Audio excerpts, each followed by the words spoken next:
Bonjour, guten Tag, dirib. And you're all very welcome. My goodness, how obedient everybody is. I suppose it is the start of the day. I hope you had a nice refreshment when you arrived, a nice welcome coffee and a little chocolat. And I am absolutely delighted to see a packed room full of crafty, artistic crafters, creative crafters, even magical crafters. In Irish, we have a word for the eye. It's called súil. And we have a word for other. It's called ella. So súil, ella, the other eye. And for me, all of you wonderful artists and creators who craft, you do create that other world and you do create that magic. That's another lovely Irish word. It's called driocht. As you say it, it's onomatopoeic. You almost feel the magic. It's driocht. You can just feel it. You're being transported to another world. So, Díolch Bhórda, and hello and welcome. It's a real pleasure, as I hope you've just realised, it's a real pleasure for me to have each and every one of you here today.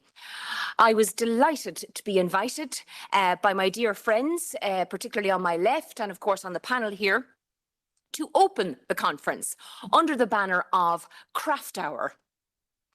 Well, it's an incredibly fitting name. It's a long name, but it's incredibly apt and fitting, because what brings us here today, all of us, is not one project, one report, or one institution, but several. And as you know, Craft Hour is the result of several Horizon projects made up of different disciplines, different territories, and different communities of practice. And you've patiently come together. In fact, just saying hello to a few of you. Sorry I didn't get to everybody earlier on. Denmark, England, Scotland, some of our non-EU countries, you're so welcome. Hopefully someday we'll get you back in. Obviously Denmark is with us, but the other two aren't. But also La France, España, Deutschland, Belgium, I could go on and on. Ireland, Italy, of course, Italy. I won't be forgiven for not mentioning Italy. Anyway, what a wonderful initiative to bring you all together. You're aligned, you're assembled, and you're together. And lovingly crafted, you could say, this whole initiative by people who really understand how to lovingly craft and who really want to share knowledge, skills, resources, workload that will benefit all of us and all of you. Now, you represent a shared ambition. I understand that because I had a meeting with my dear colleague here, Madina, maybe 2 weeks ago or so, and I got a great briefing from Madina. But you do have a shared ambition, and your hard work now needs to be recognised, and your contributions, not only to yourselves and to your industry and your craft, but actually to all of our societies, all of our citizens in Europe. And business realities, your business reality, needs to be understood. It's not easy to be a crafter, especially in today's climate. And I want to help you, and Europe wants to help you, and this House, the European Parliament, wants to help you. So we're not going to talk about craft as nostalgia, although it is, and that's a beautiful aspect of craft. Everybody loves nostalgia. But we're not going to talk about craft really as a decoration, although it is, and proudly so. It's absolutely beautiful, and people only live and thrive. Their soul only comes alive through beauty, through craft, through art. But we need to focus, I suppose, at this particular conference on craft as a living, productive, contemporary force in Europe. Now, crafters don't like to use the word power and force and all of those words that you hear economists and politicians using, because it's just not within your lexicon. But we do need to adopt those words today, ladies and gentlemen, agus a chorda, because across Europe, craft enterprises, they form a really dense fabric of micro and small businesses. You produce, repair, you train, you innovate, and you really sustain supply chains, and they anchor value in communities. So I come from a little small community in Ireland South called Carlow. It's a small regional country town. You come from small places, maybe big cities as well. It doesn't really matter. Places where people live and work are made up of communities.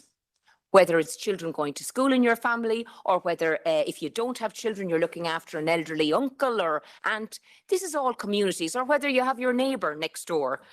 Everybody wants to belong to a community. So you're a vital part of the productive core of society. And yet, too often, of course, craft, it sits uncomfortably between policy boxes. So what are those boxes? You know them. You sit between culture and industry, between heritage and innovation, between micro-enterprises and manufacturing. Now, CRAFTOUR, this great umbrella group, if I could call it that, it makes something very clear. Craft is not a hobby. A crafter is not an artist working in an attic or in a dungeon or in Harry Potter's closet under the stairs. You're not marginal. You're out there and you are a force, and you are a powerful force. Craft is a business. That's really the beginning and the end of it.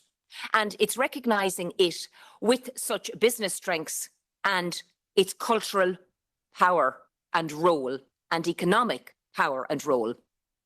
Now, of course, the value of craft, it doesn't just stop at the economic, because I did mention about its deep cultural value, its deep aesthetic value, and its deep social value. And I've mentioned it strengthens and sustains communities. And it makes restoration possible as well of monuments, historic houses and buildings. We'll hear more about that. And it makes restoration of skills possible. We'll hear about roofing, so important. And we have the wonderful thatch roofs in Ireland, but you're working with wonderful tiles and slates and so forth. We're going to hear amazing stories here today. And it's also restoration of places. So monuments, skills, people, places, all that restoration. And as I said, you're the glue.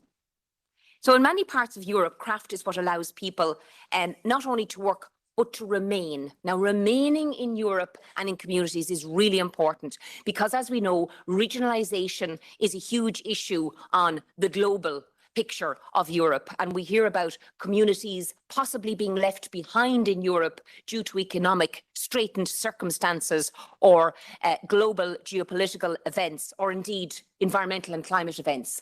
We can't leave European communities and citizens out. And so we must value what is the glue in those areas and what is the important cohesive force, namely yourselves. Now, we see this right to remain and the right to recognition very clearly in initiatives like CIGI, which helps to craft and create businesses and to stay rooted in local territories while operating in your modern contemporary markets. And this is a step in the right direction. And so too is IP. And of course, the EU IPO office, represented here today ably by my dear colleague, they're doing fantastic work, as is the IP office, not only in Ireland, my home country, but in all of your home countries. But so important for the support of those IP offices for the CIGI recognition. And this CIGI, it's going to build a shared sense of citizenship when our sheer values in Europe of citizenship and democracy are being literally torn down in front of our eyes. Craft speaks directly to a lot of issues that we are experiencing in today's unsettled world. Not because it's fashionable, but because the business model is fundamentally and naturally and innately, it's compatible with sustainability. So you're actually living and breathing sustainability. You don't need to adopt a sustainable policy and tick the box in your businesses. You are sustainability. Nothing is wasted, materials are understood, objects are made to last, and objects are made to be repaired. How wonderful. So craft by its nature is based on principles of resource efficiency and repair and longevity. So the ecological value for you, people and my friends in the room, it's not just an add-on. It's a reality. I could say a lot more, but I don't want to because I'd be using up valuable time. I want you to listen to the rest of the panel. But I do want to say that I welcome the approach and the theme of today's conference. And it's an opportunity, as I say, to come together and to take stock of what has been created by Madina and her colleagues and CRAFTOUR, and to help shape what comes next. And of course, we want craft to fully play its role in Europe's economic resilience and also in its green transition and also in its cultural continuity and its cultural contribution to our society and territorial cohesion. Well, then we must collectively work together. We must share data, we must support research, we must participate in common frameworks. And that's why CRAFTOUR has been carefully assembled. What we do next, dear friends and colleagues, that will determine whether it becomes something that we admire or strong, powerful foundations that we will build on. And you know what? It's going to be both. We're going to maintain the aesthetic, the beauty, the dríocht, the power of your beautiful piece of craft, but we're also going to make it powerful, robust in the economic world. I thank you so much. I just want to say again, thank you for inviting me to open this very important gathering here today. Excuse me if I do step out to do a couple of other duties assigned to me this morning, but I certainly will be back at the closing, and I hope to be back for some of the panel discussions. I also afterwards would dearly like to meet, particularly with all the artists and to see all their work. I just had a little sample when I introduced myself around the room. And so hopefully I will be available after one when we conclude. I want to wish you all the very best of luck. Gunairi, Gagliv, agus Guramila Mahagi. And I am now going to hand over, no bula boss required. Please, no clapping, it will waste time. So I want to hand over now. I'm delighted to introduce to you the head of unit in the European Commission's Directorate General for Research and Innovation. And she is Katja Reppel, and she will be followed very closely. Ms. Reppel will be followed by my dear colleague here, Madina Benvenuti, Managing Director of Made in Europe. But first of all, we're going to hear from Ms. Reppel. Thank you. Ms. Reppel, the floor is yours. Thank you so much. Thank you so much for this inspiring speech. It's a pleasure to welcome you all. May you be from craft side, from the research side, from industry. Thank you so much for coming. And thank you, Mrs. Mhurchú, for hosting us today here in the Parliament in this fantastic room. That's really, really nice to have you here, and for an event that aims really at feedback to policy, spot on. This is the house where European policy is shaped. So thank you so much. So couple of words about the importance of crafts, although you said it all already. Across Europe, crafts are a strategic component of Europe's cultural heritage, contemporary creativity, innovation capacity, and territorial cohesion. Crafts contribute to multiple objectives at once: competitiveness of SMEs, quality jobs, youth opportunities, circular and repair economies, as you said, the vitality of rural and urban communities. They are at the heart of local economies, cultural identities, and often tourism offers. And dríocht, they have a little spark of magic in many places when you go there. I hope my pronunciation wasn't too bad. Perfect. So many craft enterprises have a unique selling point compared to mass-produced imports. They bring together craftsmanship, personalization, sustainability, artistic design, and a community connection. And some crafts thrive in luxury industries, and that is one of the nice export sectors of the European Union. Yet, many craft enterprises struggle with access to finance, access to market, access to skilled staff, and also with the adoption of digital technologies. And they also find it difficult to find successors who are able and willing to keep their craft alive. This is why the Commission has made crafts a part of its wider agenda on SMEs and also supports them via research and innovation. And within the remit of my unit, this is research on or from a cultural heritage angle in this case. So what does the European Union do for crafts enterprises? Well, on the one hand side, funding. And that is probably why I am sitting here, because Horizon Europe provided funding for a number of projects that are involved in the CRAFTOUR initiative. Horizon Europe is a part of a wider European funding toolbox, if we want, together with Creative Europe, Erasmus+, cohesion and also regional development instruments, and also the so-called single market program. It helps create European support framework from which crafts firms can benefit. The other thing where the European Union tries to support is access to skills. And the Union of Skills initiative, launched by the Commission, will be central in tackling skill shortages and better aligning education and training with labor market needs, including those of the crafts, I hope.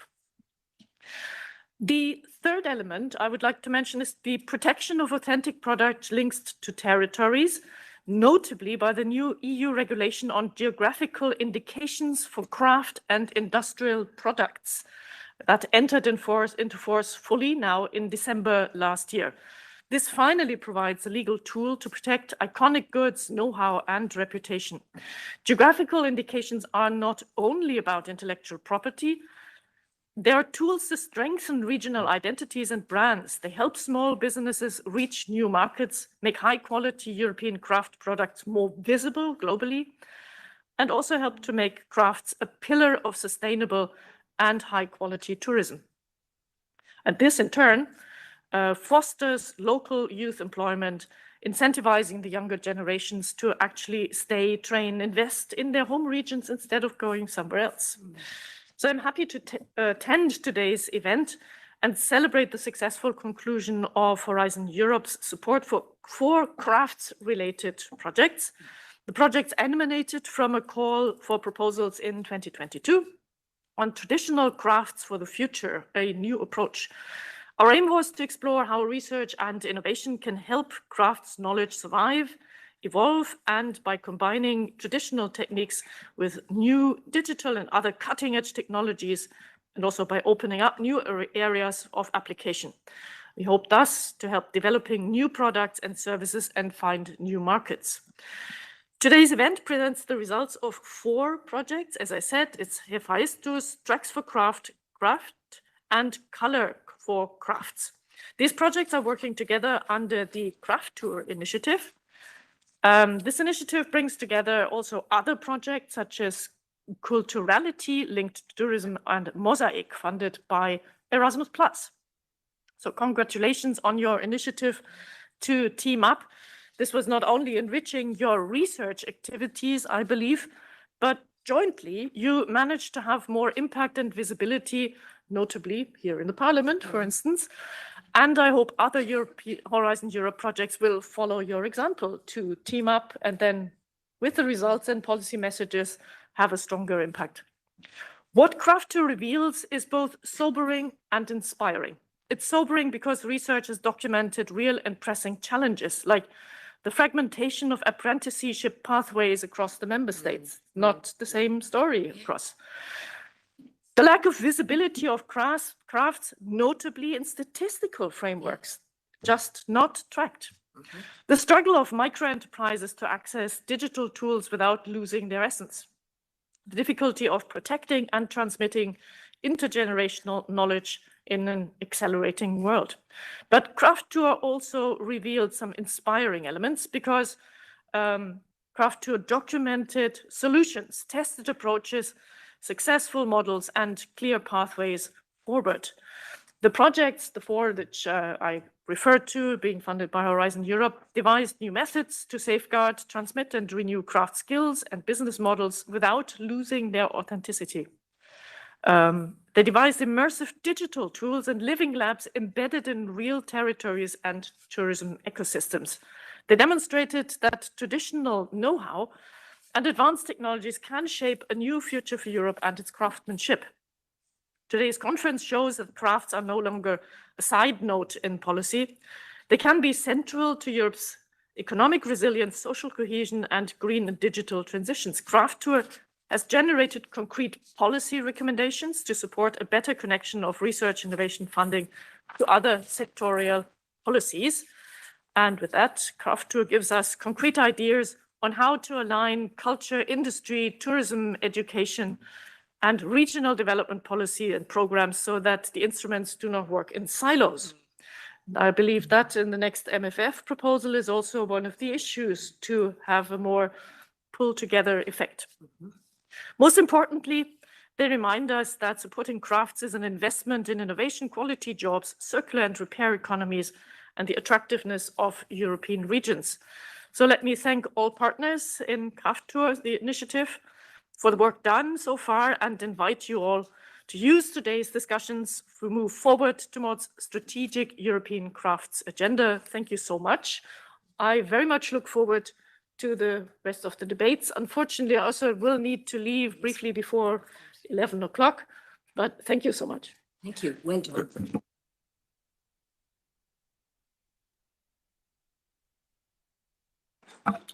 Thank you very much, Ms. Mhurchú and Ms. Reppel. First, I would like to thank Ms. Mhurchú for hosting us, to give us this opportunity, which is absolutely extraordinary for us, to bring the voice of CRAFTOUR partners and possibly craft people as well in this place. So, as it was said, I represent Madina Europe, which is a small company based in Brussels and engaged in the support to crafts professions all over Europe. In this context, I'm here as a partner in the CRAFT project, which is one of the CRAFTOUR members, let's say, and we are a coordinator of CRAFTOUR. I would like to give you a short explanation about how CRAFTOUR started. We started in June 24, following the recommendation of our project officer. Thank you very much for this. And then we decided to meet partners of other in the same call. So we met with partners from Hephaestus, Tracks for Crafts, Scholars for Crafts, Culturality, Mosaic, and we decided to join forces. Imagine for us how to join forces of 75 partners in 21 countries who never met each other, involved in other projects. And I have to say, without additional budget. So that was, okay, we have to do it. How can we manage to do this? So we decided to organize ourselves.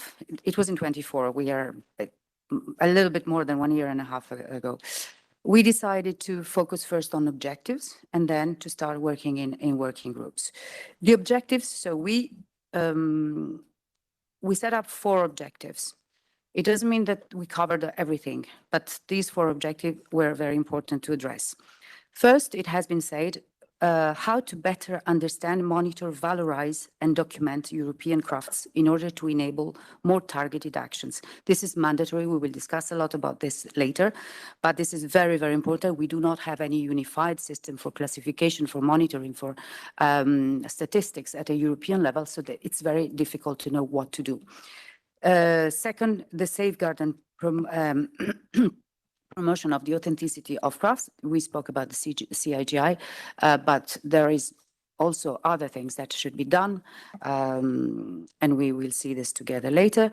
Then, of course, how to empower transmission of skills, how to recognize non-formal education, especially because this is a very important point in the crafts transmission of skills.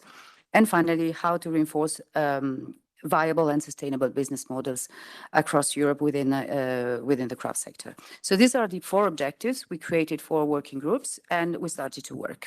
We met many times. We met first. We announced CRAFTOUR in Paris in 2024 at the end. We officially announced it. We went very, very fast. And I have to say, this is the amazing thing that happened here is how fast we could merge energies and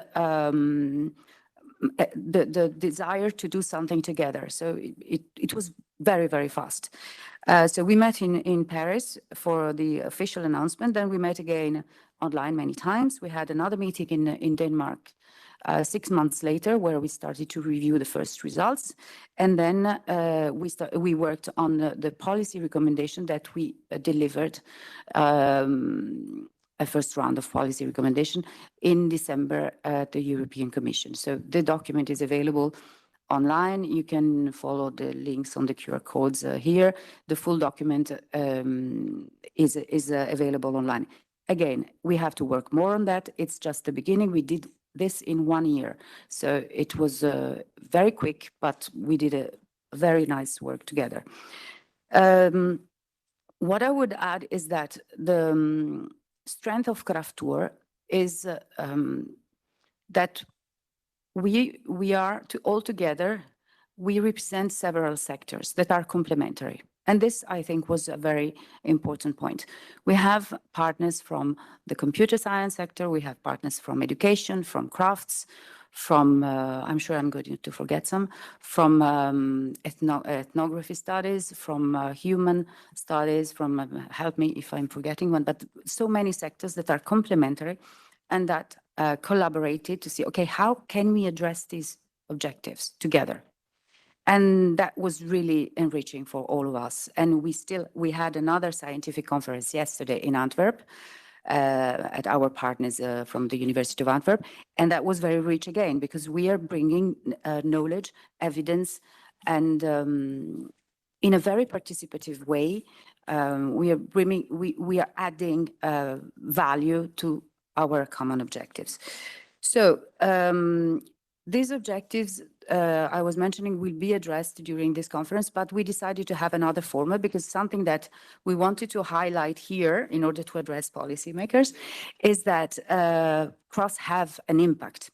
So the format of this conference will be a little bit different because we wanted to address two different topics, which is one, the interconnection of crafts with other sectors. It has been said, but it is very important to know that crafts are not an isolated, they are part of an ecosystem, so they interact with many other sectors in different way. We can think about the music, industry. You need instruments, you need people to make instruments, historic houses, luxury, of course. But so it's very important to think about crafts as part of a global ecosystem and to think about competitiveness also of European economy, because they are part of it. So the first panel will explore the interconnection of crafts with other sectors. Historic monuments, we mentioned the design, tourism, of course. I mean, I don't need to explain why, but I mean, without crafts, what would be tourism in 10 years, I mean, 20 years. But we will have a lot of evidence on this later. And the second panel will address the impact of crafts on different sectors, tangible, intangible heritage, of course, territorial identity, cultural diversity, sense of belonging. So crafts can go very deep also in our sense of belonging, in our, we can be proud of what we produce in our regions, in our territories. So it's also very important from a social cohesion point of view. And of course, I would insist that young generation have to be targeted first because they are the forgotten part of the population in this. We need to do much more for young generation. It was, by the way, very interesting to see that in Denmark, we had many young people involved, thanks to the Hephaestus partner. They had many PhD students there, and it was amazing to see how much they were engaged in this CRAFTOUR initiative. So that was really very encouraging. We will go through these topics and we will hear insights from European historic houses, UNESCO, French Institut des Savoir-Faire, Union des Artisans du Patrimoine for Belgium. We will speak about geographical indication, and we will listen to also members of the craft sector. This is also a particularity of CRAFTOUR that we insisted very much. We want to have a bottom-up approach where craftspeople are also bringing evidence and helping us to speak, to do really what they need. It's not just about us discussing with the researchers, it's really to listen to the voice of craftspeople. And therefore, there are some in the room, but there will be some in the panels. And each of the two panels will be followed by questions and answers. So you can prepare answers online and in presence, of course. And I think now I can maybe introduce Laura Miguel Baumann. She will be monitoring the first panel. And I will be back after this exchange. You will have a little video where we will reveal the first recommendations that we are preparing, which is again, we have to work more on that. But in 1 year, that was an amazing job, and I'm very happy about what we did. So you will have 2 videos to cover the recommendation in the 4 objectives. After each panel, you will have videos. Good. Laura, she's representing the European Crafts Alliance, partner in the CRAFTOUR and the Tracks for Crafts, and she will moderate. So yeah, I will let you introduce your panel. Thank you. Thank you, Madina. Yes.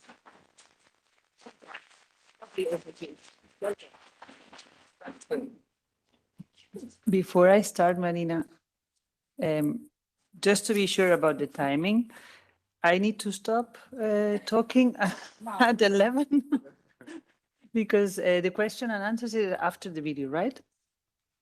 Yes. Okay. How we can cut the coffee break? I don't think that's a very popular decision, but okay. Okay, good morning, everyone. It's a pleasure to be here today to moderate this debate with so magnificent people.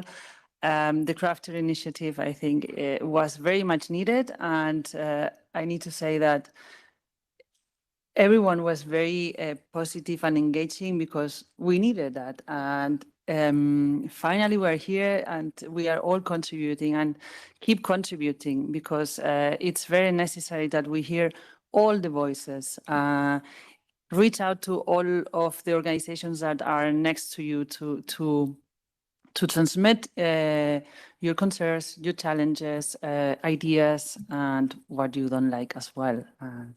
We also are open to criticism. Okay, so let me start. The panel today focuses, as Madina said, in the interconnection of crafts with other sectors. We will see here very different approaches, including design, luxury, fashion, musical instruments, tourism, historic monuments, interior design, and many others. These interconnections are not peripheral, as Madina said as well. They are structural. They shape how crafts survive, how skills are transmitted, and how value is created across Europe. This discussion today builds directly on the CRAFTOUR initiative, as we said, and on the policy recommendations that were recently presented, and on the insights from the policy roundtable with the European Commission. And as Maria said, we will touch on 2 of the objectives of the pillars and the next roundtable on the other 2. To explore these issues concretely, we are joined today by panelists who work at the intersection between crafts and other sectors, as mentioned. We have heritage owners, training institutions, practitioners, and professional organizations. Each of one bring different perspectives on how crafts are mobilized, sustained, and challenged in real contexts. So we will start with, on my right, with Alfonso Paravicini. Good morning, Alfonso. Alfonso is the president of European Historic Houses. He's also an experienced businessman, but he's very passionate about built cultural heritage. He is an owner of an historic house, and he will be sharing with us his insights on what it means to maintain such a treasured heritage, because that's not so easy. You represent almost, or correct me if I'm wrong, 50,000 privately owned historic houses across Europe. These houses are living places, but they are also a highly complex structures built with specific techniques, materials, and construction logics that often date back in centuries. So from your perspective, Alfonso, Is there currently sufficient availability of skilled craft professionals to maintain and restore these houses properly? Thank you, Laura. The answer is clearly no, but it would be too short. Yeah, maybe you can. First, maybe I introduce ourselves a bit larger. A historic house, and the word house is important, is something which is often lived in. And as Cynthia, our MEP, explained, many of those houses are in rural Europe. They are the glue, actually, of the life in those parts of Europe. Europe was not built a few hundred years ago. Europe was built over thousands of years, and you have houses of all ages. How do you want to keep those houses alive with someone living in there if you don't have the techniques to maintain them? It's just impossible. I had a big fight a few years ago on the energy performance of building directive. It's a very technical word, but it's actually what's called PEB in France or in many other countries, where they said actually houses need to be ruled in one way, so one measure fits all. My grandmother will never be able to run 100 meters, never. I think she will die before. She's dead already, but my mother, who's 99, I think she could run 10 meters maybe, and then she would fall down. It's the same thing with our houses. We succeeded in getting a full exception from the directive because some MEPs saw clear and said, it's just impossible. It's impossible to do it. So what are we talking about? We are talking about the life of Europe, of rural Europe. We are talking about the image of Europe. It's about the business motor of Europe, which is tourism as well. It's very important. I think it's 15% of our PIB. People who come to Europe from outside, they come to see what? They come to see historic houses, monuments, the culture, the past of Europe, which they don't have. So we need to maintain this, and if we don't have the crafters, yes, then we will suddenly have a lock which is made out of steel in a 17th century lock. How do we put a new roof on a thatched house? You know what a thatched house is? It's chaumière, yes? There are hundreds of thousands. What do? You put Eternit on it, yes? Make a bunker out of it, easier, yes? So you lose everything which is our culture. And I can give you then a list of examples. I just asked 3 members of my board to give me a list. I think it will take me 10 minutes to go through it, but I'll go through it with you. But I think it's important if we want to keep our history, if we want to keep our identity, to be able to maintain those houses where people live in, those monuments which people look at, because otherwise we will be the same as many other countries like Dubai, which is built, yes, all new, it's beautiful, but it has no soul. So I think what's very important is to give crafters as well a real future, a real life. I'm a businessman, and I had to restructure businesses a few times in my life. The most complex thing is to restructure a small business. And I would not like to be the manager of a micro business. I'm actually the manager of a Belgian micro business, which is called an association, which is European Historic Houses. We have 2 employees. I still did not understand the bureaucracy to employ people.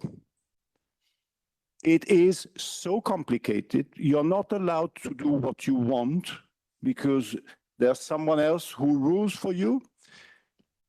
You have obligations which you don't know because you don't have the time to look through it. I think that's one key point, is make it easy.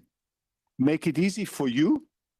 If you're 1, 2, 3 people, you want to work. You don't want to do bureaucracy. So I think that's important. The other thing is as well that I see, and I have young children, is that people or young people are not anymore willing to do real work. So work 12, 14 hours a day, which when I was young, it was normal. If you wanted to get into somewhere, yes, you had to work a lot. And it's even worse. Why do you want to work 12 hours under the rain, in cold weather outside? Why do you want to do it? Because you need someone who shares the passion of what you're doing with you.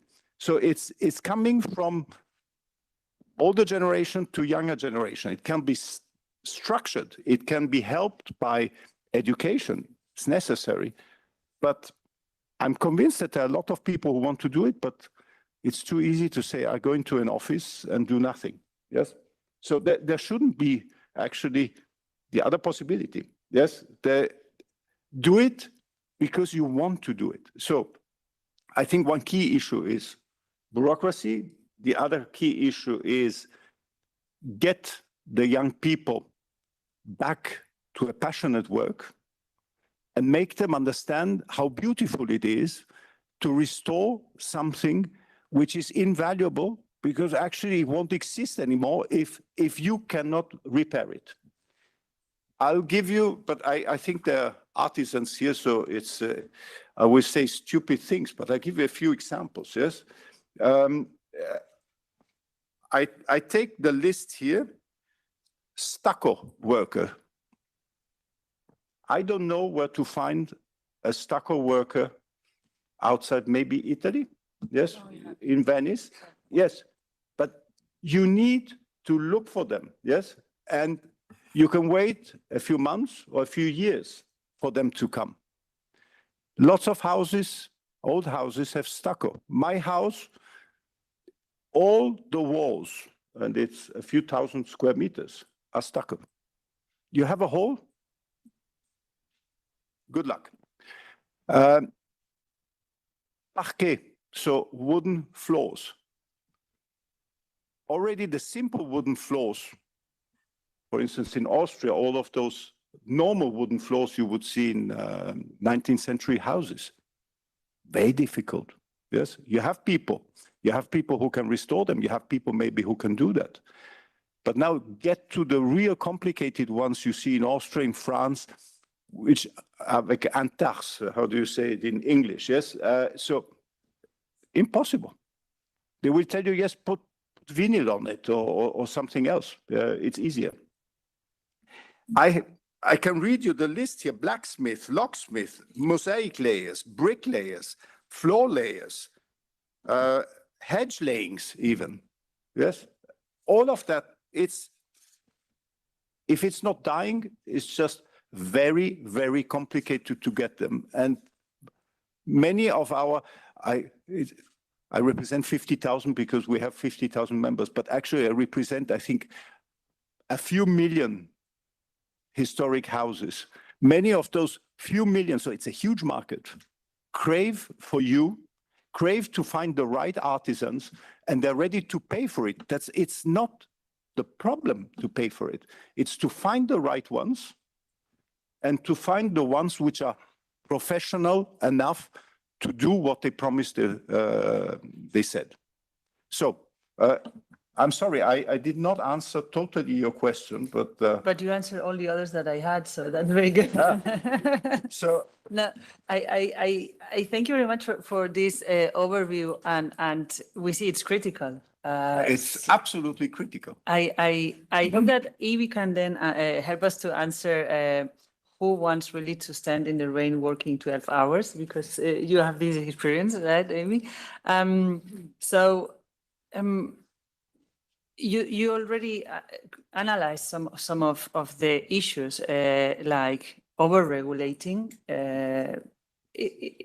is a barrier. And I wanted to ask you, where do you see the critical gaps that we have? Is it in specific trades? But you said you have a really long list. I'm seeing the list. It's really long. Material knowledge. Not just one page. It's 2 pages, 3 pages. And very small written, yeah. Is it regional availability? Stucco, Italy, maybe in Spain as well. How do you see that? What are the critical gaps where we really need to focus? First of all, to find them. And to be sure that they are professional, because you don't have those things every day, yes? Find them. Are you sure that they are professional? And then they say, yes, I will come. Okay, yes, when? Oh, yes, I'll call you. Well, 2 months later, they did not call. Yes, because they have too much work, probably. Yes, they don't want to be bothered with that. Yes, and I can fully understand it, but then I will try to look for another solution, and that's not good. Yes, so it's not structured, it's complicated, and you need to be sure who you're talking to. Okay. Thank you very much. Can I maybe add something? Because I heard the MEP saying something which I think is extremely important, is that Europe has something different than the rest of the world. We got the past, we got the skills, we got this culture which people envy us. Billions of people envy us for that. We need to keep that up. And this is what makes us as well hyper competitive. I go to something else. I wear a tie. Yes, I see that not many people wear ties anymore. No, I saw one there. I saw one there. Please wear ties, because it's artisans who make those ties. Yes? It's Marinella. How do you know that this is Marinella? So it's artisans who do this. Yes? Help the artisans in Europe. You won't see this. I mean, yes, maybe in Asia they have other techniques. In America, I don't know if they have those techniques, but it's things which help us stay competitive and bring those crafts forward. Thank you. Oh, yes. Thank you, Alfonso. But people envy us for that. Not just wear, live in houses, use what Hugh produces as well. I mean, all what is produced here, we have crafts everywhere, as we always say. Let us see now if you, Sebastian, can provide solutions to Alfonso's concerns. Let me please introduce our next guest, Sebastian Menil. He's director of AWAP, the Wallonian Heritage Agency, and he's leading 2 training centers, not only one, 2. La Paix Dieu School and Paul de la Pierre. You will share with us your experience in the provision of transmission of skills in different sectors, right? So you are responsible for training structures that are directly connected to heritage conservation and traditional building crafts including stone cutting and advanced specialization in conservation and restoration of built cultural heritage. Correct me if I'm missing something. So to what extent are training institutions like yours able to respond to the needs that just described Alfonso? So the two training center, the first training center was created 30 years ago to meet different challenges. The first one is the lack of skilled handworks and craftsmen and craftwomen. The second challenge is to rise low quality intervention on construction sites and conservation sites. The third one is the disappearance of materials, know-how, traditional techniques, and the last one is the lack of attractiveness on heritage skills, especially for youngsters. So, and in the last year, we also integrate innovation within the built heritage. The training center are small structure, and we propose different trainings for adults to improve their know-how. We also organize awareness raising activities for youngsters.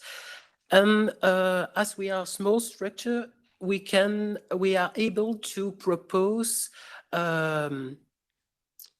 sur mesure, on demand trainings according to needs of companies, owners, and so on.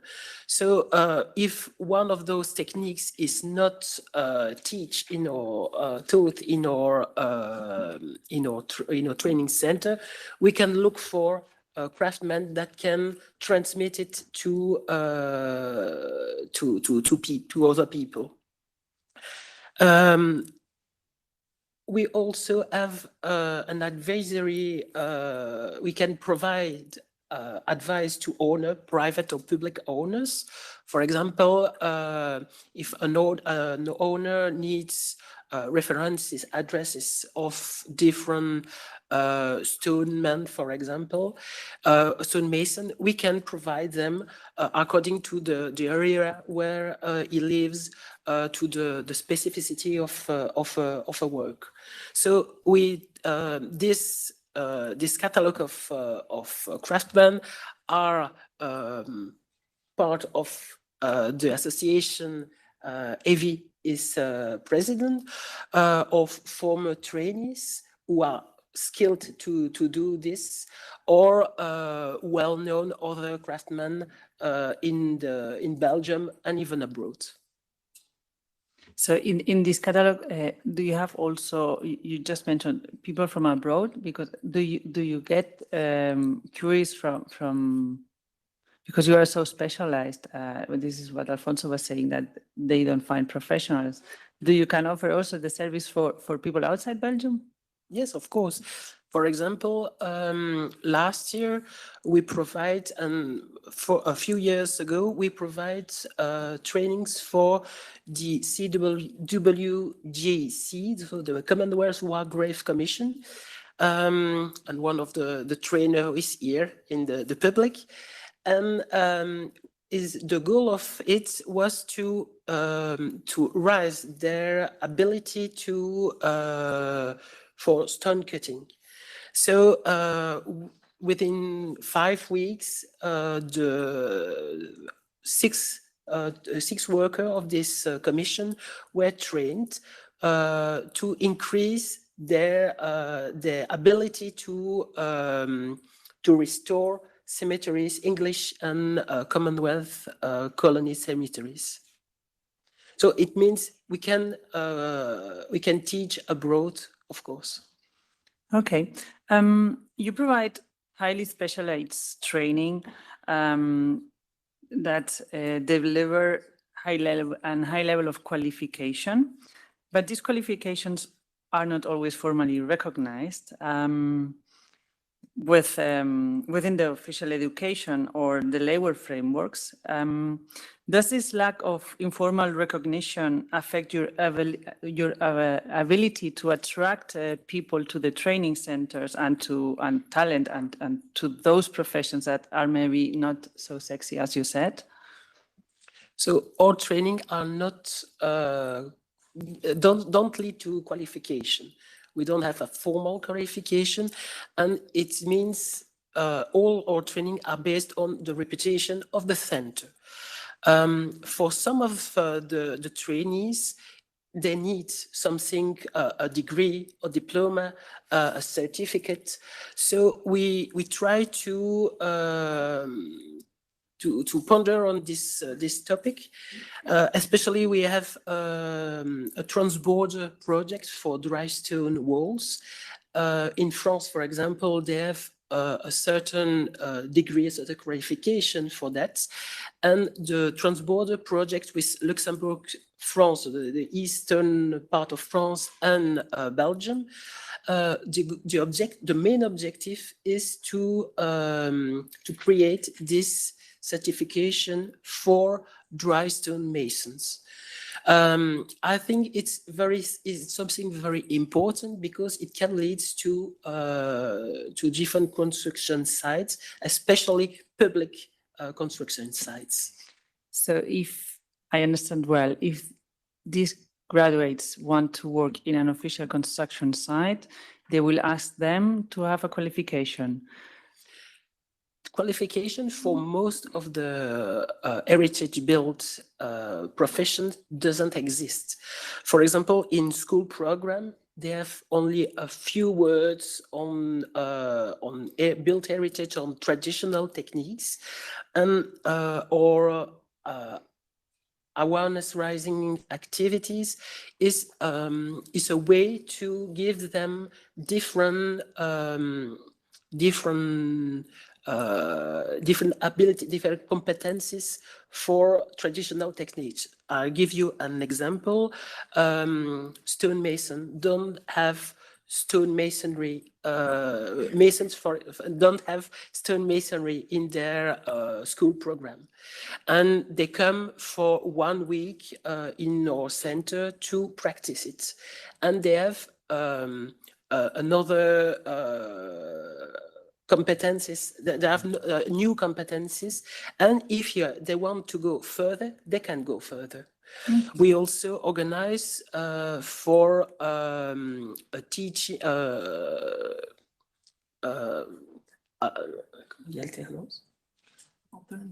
alternative training centers for carpenters. We organize 1 week on the subject of heritage carpentry, to give them some topics, to give them some ability to work, and if they want to go further, we are there. We organize different trainings on wooden joinery or wooden repairs with resin, for example. Mm-hmm. Who is going to your school? How can we imagine the participants? Do you attract also younger generations, or is there already established professionals that come to improve their skills or to continue learning? And what happens if they are youngsters? What happens when they finish? Do they come quickly into the labor market, or is it difficult for them? We have a very various public audience. We have craftsmen that come to improve their ability. Mm-hmm. We have also people who want to change their work for work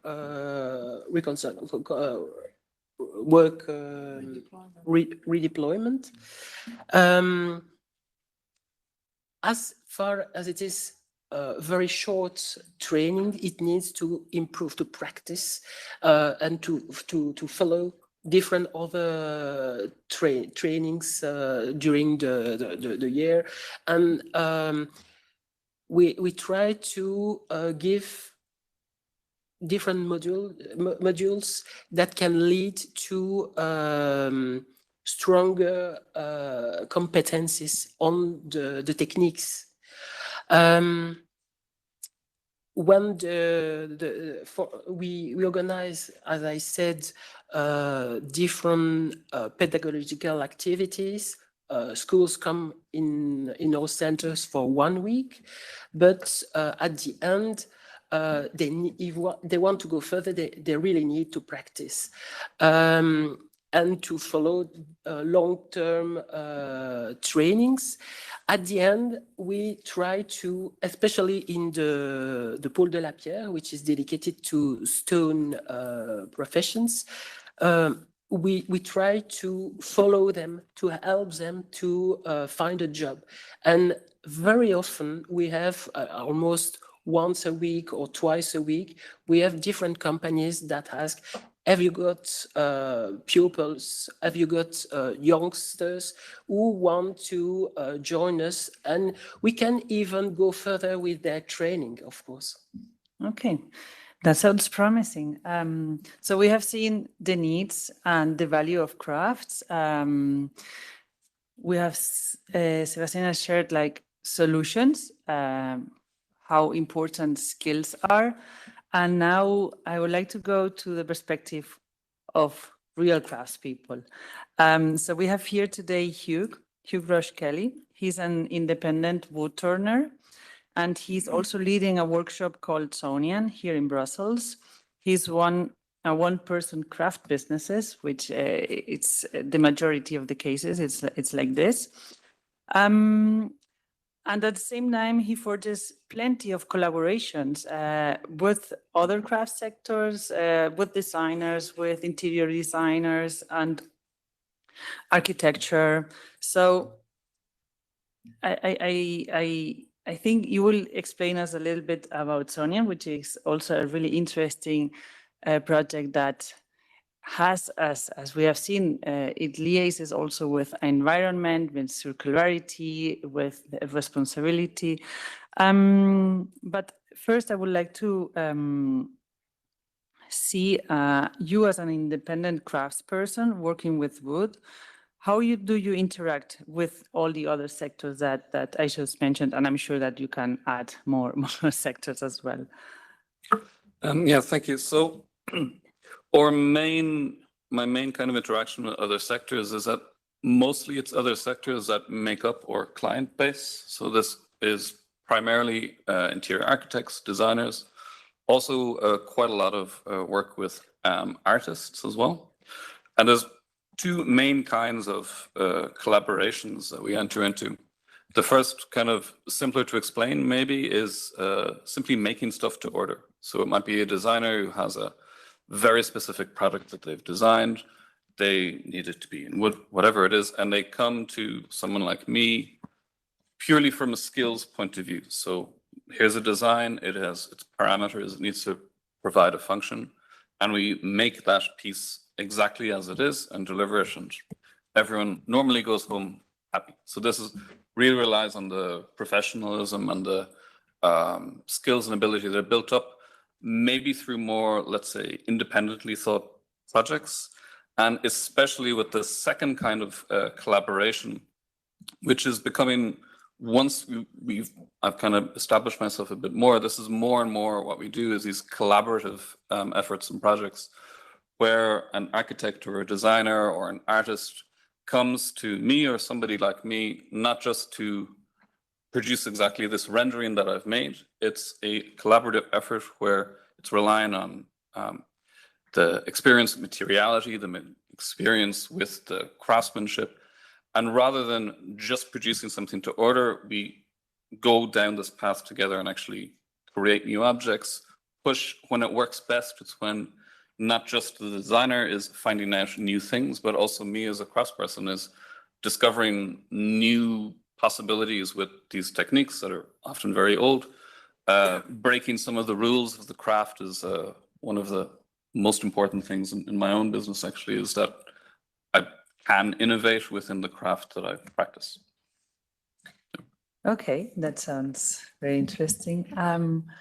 And where do you take the wood from? Can you explain us about the zoning project? Yes. So the story of the workshop that I run, I'm going to call it the Sonian Co-op, so we don't get too confused, because it shares the name with the Sonian Forest, which is a very particular hardwood forest. It's here in Brussels. You can take the tram to visit it if you've got time, if you're visiting.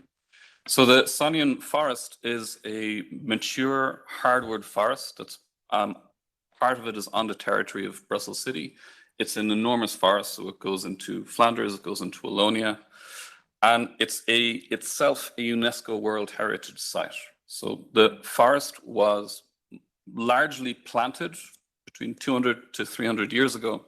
And the idea of the plantation of the forest was that the forest would provide the city with the wood that it needs in the production and in this industry and in its workshops. It's not a commercially forested area. What I mean by that, it's not a for-profit commercial forest where trees are grown. As soon as a tree can be profitable, it is harvested and sold as timber.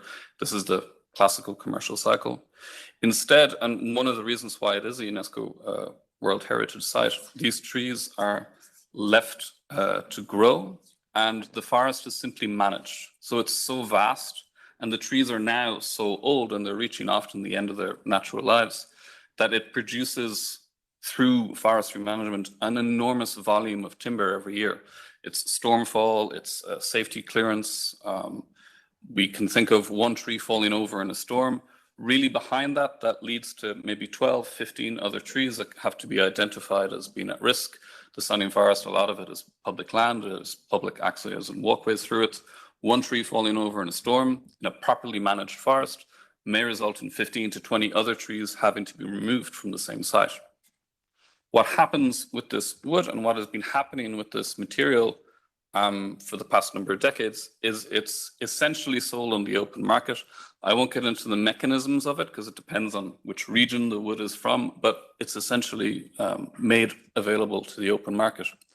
And because of the world that we live in, that has mostly meant that up to 90% of this timber some years is cut to the length of a shipping container, packed in that container, sent to low-cost sawmills in Asia, processed, and it comes back into Europe frequently as a European beech, which it is, but there should be a little asterisk next to it. So Sonian Wood Co-op, the workshop where I work, was founded 6 years ago now.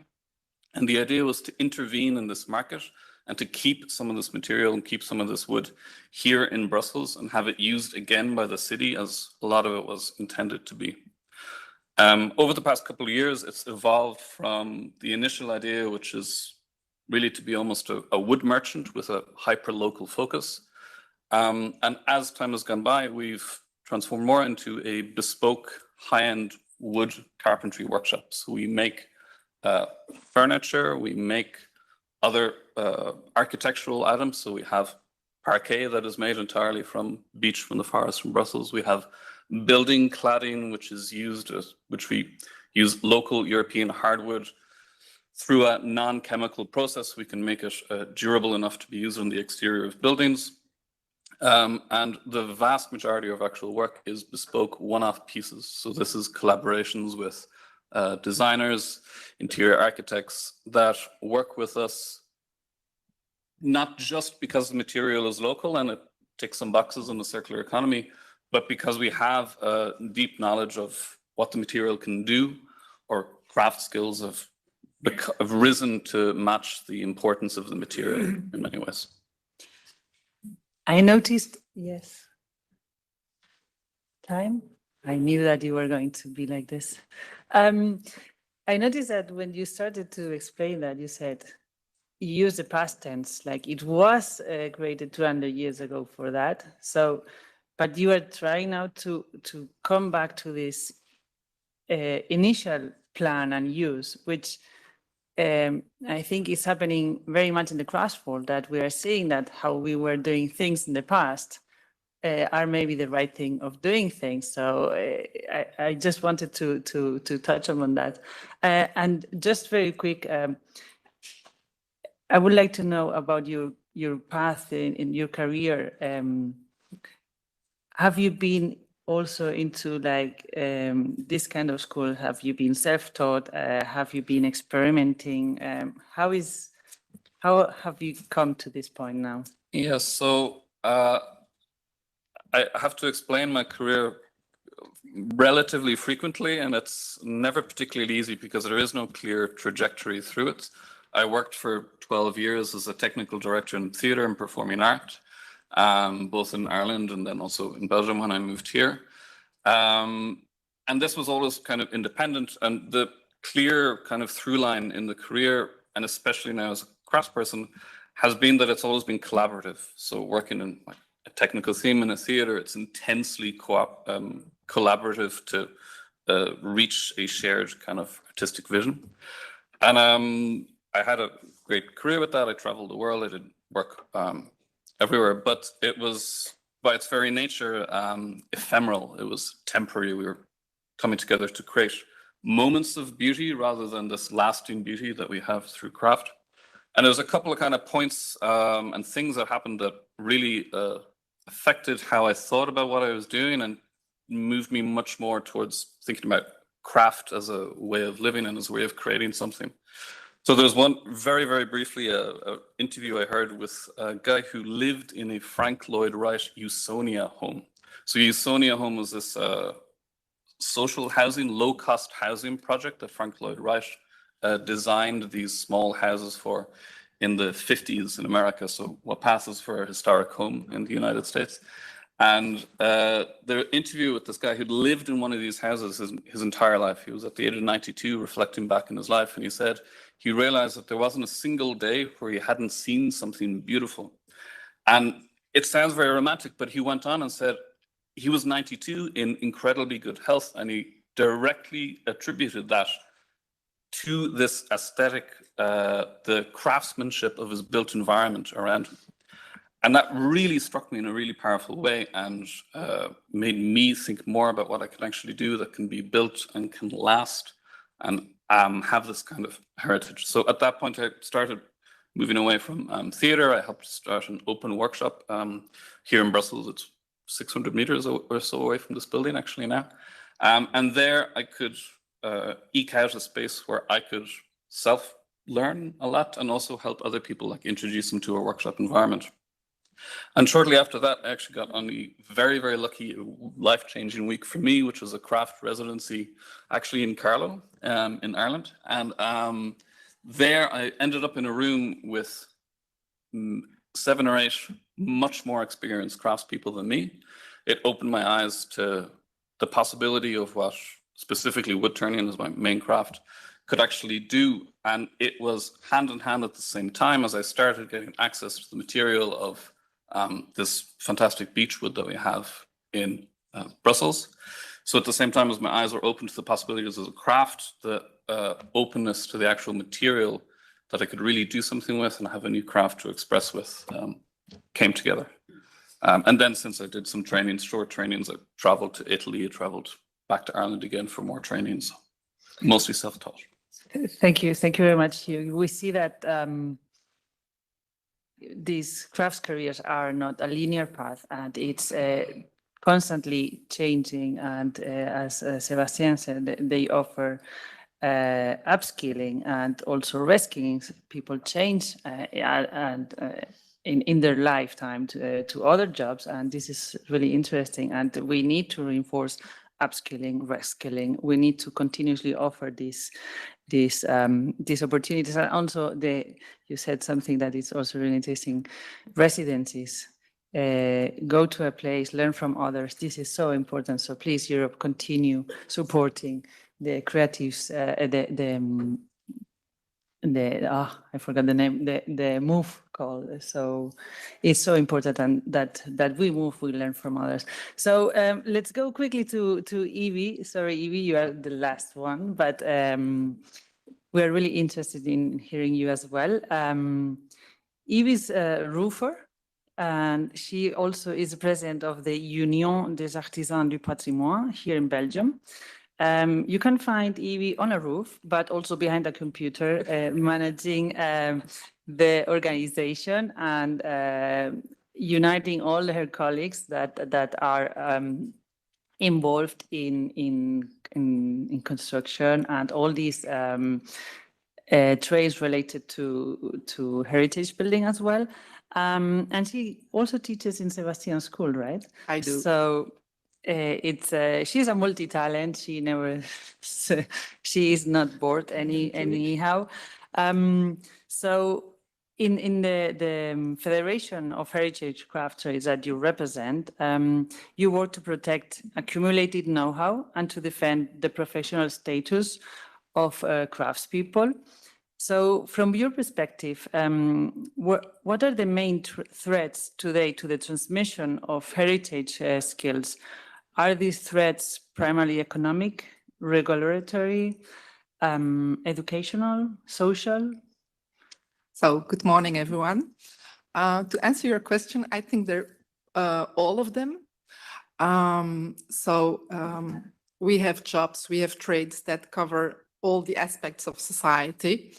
So in fact, young ones that really want to go into this craft trades or learn the skills to begin to start, they don't know where to get their training, where to get the formation. So in Belgium, some trades, you can't even learn them anymore. So they have to go to abroad, which with all the implications of going away from home and for a long time. I must say that our trades, you don't learn them, you don't get it in your hands in a couple of months or a couple of years. We have skills, it takes years of training and experience on the job to get it in your hands, to get it in the brain, because it's the brain that directs the hands. So the one doesn't go without the other. So that needs a lot of patience, time, precision. It's hard, and also physically. Sometimes we have hard jobs physically. So it's a lot of things that might frighten young ones. And then you have the economic aspect. So if you want to make your own business, it's a big investment for the tools, the equipment, the machinery. Will you have a good salary? Will you be able to live off your job? It's really a struggle. What about your social security? What about your private life? You have to sacrifice a lot. It's for some members, it's 7 days a week, 6 days a week. So your private life suffers a lot because you choose to do something with your hands and to do a skill, a trade that you get a lot of satisfaction when you make something. In 10 years, in 20, 30, 40 years, it still will be there. You can still admire the thing you've done. It's not like someone who's working behind the desk. So we have a job with a lot of satisfaction, but you have to sacrifice a lot. And that's what's also might frighten young people.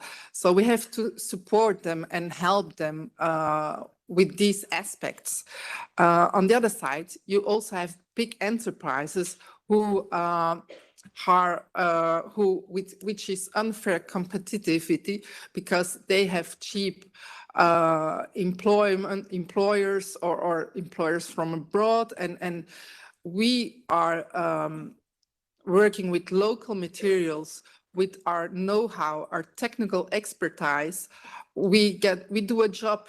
The client, he gets a lot for the money because he's got personal advice. He's got a job that's done on the spot. It's not standard. Every job is different, so you adapt. And then you have to struggle against big companies. They only have the economic aspect, but we also put a part of ourselves. We give a part of ourselves. It's a part of our identity. So we do the job with our heart. It's our passion, and I think you can feel it when you talk to craftspeople. You can feel that it's a personal relationship. So that is also very important, which is often ignored, is that you get so much more when you ask for tradespeople, craftspeople. But as also mentioned before, there are too few of us, and there's an urgent need of more craftspeople. So young ones need to be, I think we should, primarily, we should listen to young ones, because we push them to go to university, but you don't have to. You have to listen to them, what they really want, and then you have to support them and push them in what they want, and then you will get people who will be skilled and who will love the things they do. So that's... Can I ask you, many people of the craft people that belong to your organization, they offer apprenticeships for young people, right? How do these relationships work? Do you think that this is a way to bridge the generational gap and to bring young people to these trades, to these professions? So I think there are two main issues. On one side, as we are all small craftspeople and small companies, we can't employ young ones because there are a lot of obstacles, and financially it's hard already to have a salary for ourselves, so it's difficult to employ someone extra. So that's one issue. And then, as was mentioned, all the obligations when you employ someone, and also the young ones who do a training course, or they are going to school to get their skills learned. Sometimes it's hard for them to find a good company which does good quality work. So let's say a timber maker who still works with massive wood instead of panels. So that's also a problem sometimes, that they don't find the right company to get the right skills. And then on the other side, tradesmen and craftspeople who are at the end of their career, they're exhausted, their bodies are exhausted, as it physically is hard sometimes. And they should be supported financially so they can do a step back, and then they could teach. They should have educational and logistical support so they teach and pass on their skills without having the concerns of will I be able to survive or to have a retirement. I think that's so they can really focus on the training and pass on their skills. Thank you very much, Evie. I will take this idea, and I'm aware of the time, so I would like to have a quick last round with the panelists. Give me 50 seconds, 30 seconds for each. It's always very hard to negotiate with Madina. I would like to know, you already touched on this idea. We all work with different approaches to support the craft sector. You all do a great work in raising awareness, in sharing. What will be the kind of support that you will need at European or national level to strengthen your role? You said funding for this knowledge, to transmit this knowledge. Very quickly, if all can say what they will need, what kind of support is... basic for you? I think we talk a lot about the craftspeople, but there's also something we mustn't ignore is the chain of suppliers. But because that is also very important. When you hear that a blacksmith, he bought a stock of charcoal, a specific kind of charcoal for the next few years, otherwise he won't be able to do his job. So at European level, you should also supervise that the resources stay here, as was already mentioned, that the sawmills, we have someone to continue, that the quarries don't close down. Everything is linked together. Everything depends one on the other, and I think that is very important. That you have the skills, the know-how.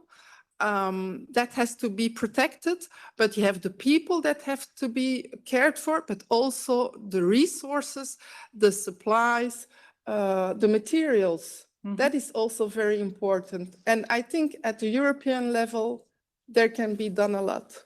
Okay, thank you very much, Evie. You're welcome. Hugh, I see you want to push the button. Yeah, I suppose from my own experience, the thing that's incredibly useful in terms of transmission and also incredibly difficult to do is these kind of short residencies that I was a part of. If you're a productive workshop, the setup for a productive workshop and the setup for transmission of knowledge in some cases is utterly different and sometimes even in conflict with each other. So these kind of short, intensive, like group sessions of group transmission, support for putting that kind of work together on a regular basis, and not just in my kind of workshops, but in any kind of workshops, it can really change people's lives in a very short space of time. And I know because it did that for me. So it's something I want to. Thank you very much, Sebastian. What support will you need? I think the support could be on the sense of reinforcement of the image of the craftsmanship, first of all, especially for youngsters. And another thing is to develop the employability of craftsmen within Europe, with keeping the specificity of local know-how. Mm-hmm. Thank you. That makes perfectly sense. Alfonso? It's very difficult. I'm not a craftsman, but I come back to for your organization. Yes, but I come back on the point of regulation. We're the same thing as the craftsmen because we represent probably 5% of the buildings in Europe, but it's actually the buildings which count most for the history, for the identity, for the culture of Europe. And regulation is done as a one-size-fits-all. We can't fit in there. No. Yes, so we need intelligent MEPs. We need people who help us to get exceptions because we can't fit in there. Easy. If you want to fit us in there, you destroy it. Mm-hmm. So it's the same thing as craftsmen. You can't have regulations which fit for 1,000 people company for a 2-person micro enterprise. Okay. Can I say thank you? Sure. No. This Madina's look. Okay, thank you very much to all the panelists. It has been really enriching. I hope that there are lots of micros and that they heard what we need. Okay, I give the word to Madina. I'm not going to read anything. Thank you. So, thank you. Just one more example that probably summarizes what has been told here. Cynthia was mentioning thatched roofs. There are very few people doing thatched roof in Europe, and even less teaching this. I was told about a specific case where a listed house was looking for a thatched roof maker, a specialist. They trained a person, but then because the house was listed, they couldn't hire him because there is no certification for this. So you have the skilled person, but the house is listed. And so first you don't certify, first there is a lack of skills, of professionals. Then when you find they are not certified, so you cannot employ them for the listed. So there is a real problem in the whole ecosystem.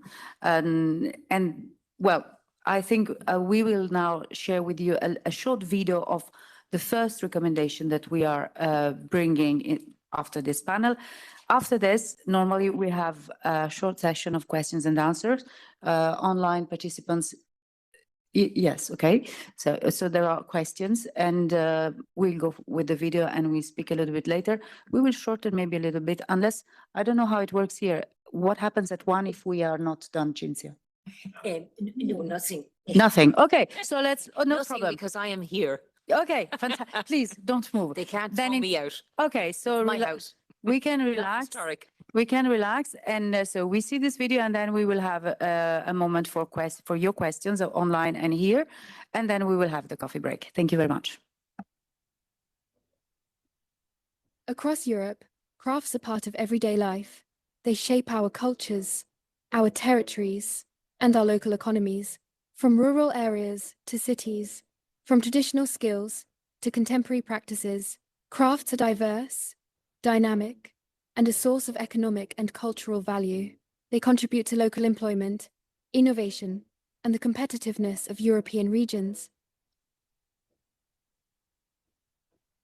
Yet when it comes to data and statistics, the picture remains fragmented. There is no shared European framework to fully understand the scale, diversity, economic weight, and competitiveness of the craft sector. What is not clearly measured is often underestimated in policy, funding, and skills planning. The first CRAFTOUR's objective is to understand, valorize, and document European crafts as a distinct, living, and strategic sector. Our first recommendation is to build a common foundation for evidence and data comparability. This means developing a harmonized European classification model, compatible with existing classifications. This approach must be grounded in bottom-up participation with local stakeholders and workshops.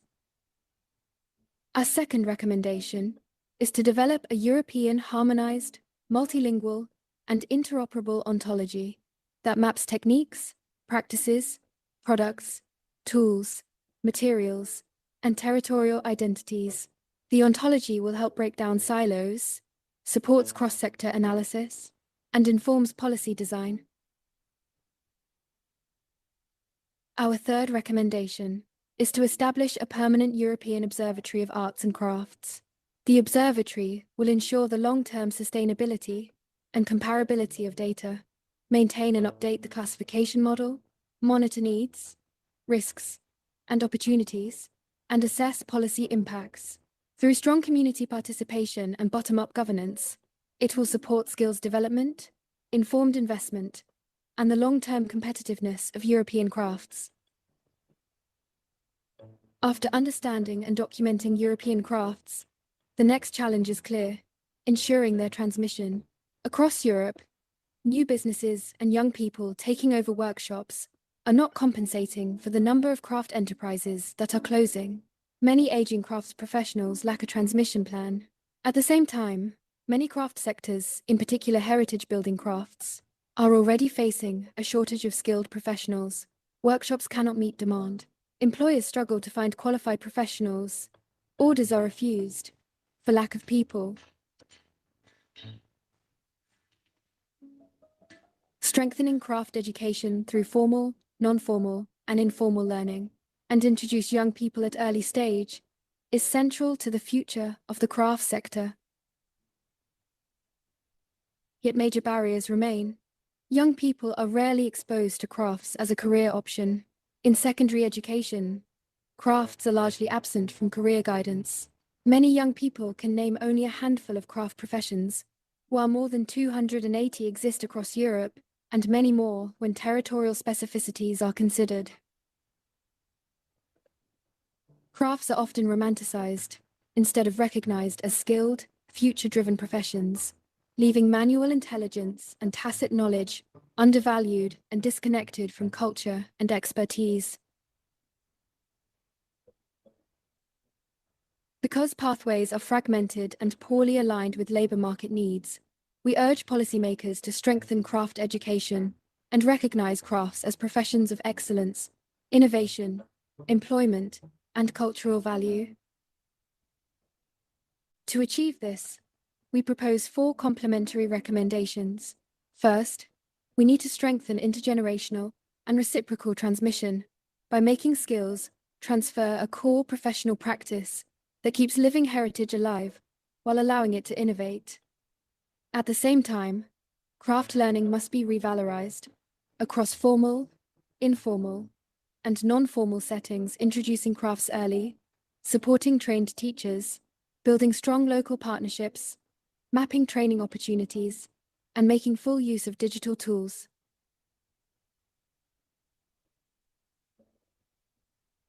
We also call for a European-wide craft skills certification, aligned with a micro-credential agenda to support lifelong learning and make mobility across Europe easier for craft professionals. Finally, making places, from makerspaces to shared workshops and fabrication labs, should be recognized as strategic environments where learning, innovation, and skills transmission can truly thrive.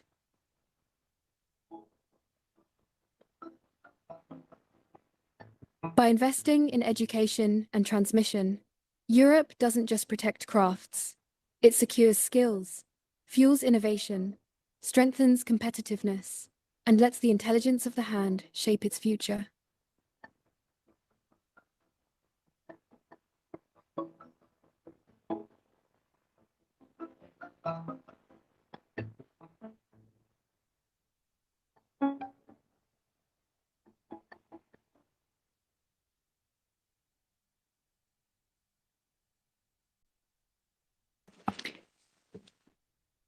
Regina, you want to go through the questions if you have any, or you want in the room?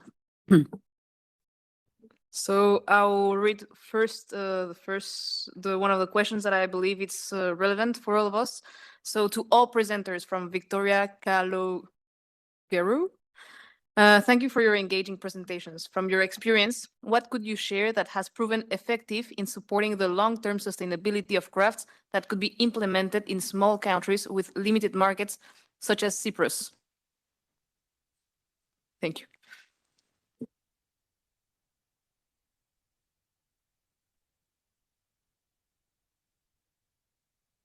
I can say it again if you want. Yeah, repeat it, Okay. please.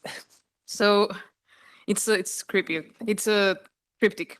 So from your experience, what could you share that has proven effective in supporting the long-term sustainability of crafts that could be implemented in small countries with limited markets, such as Cyprus? I think the re-employment of materials is an interesting option. In Belgium, they talk quite a lot about circular economy, re-employ materials. They are doing research.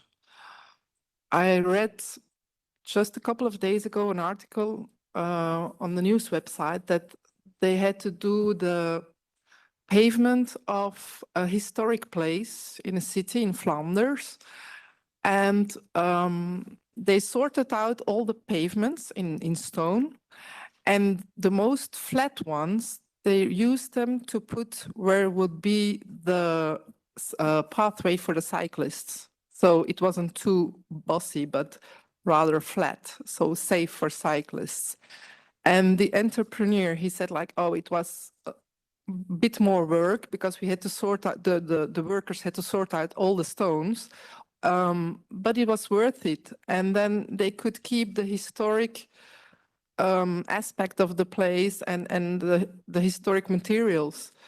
So I think in sustainability, that's one option. And on the other hand, when you have craftspeople who do the job, they know how to repair, they know how to restore.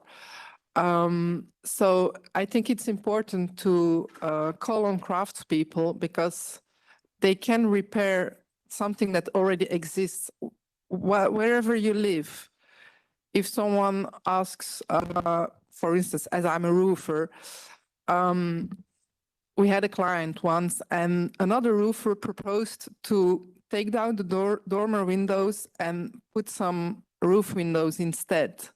And then we said like, no, it's possible to restore and remake the new, the same roof window, dormer windows, and to keep the aspect of the house and to keep the historic identity of the house and to keep the identity of the village.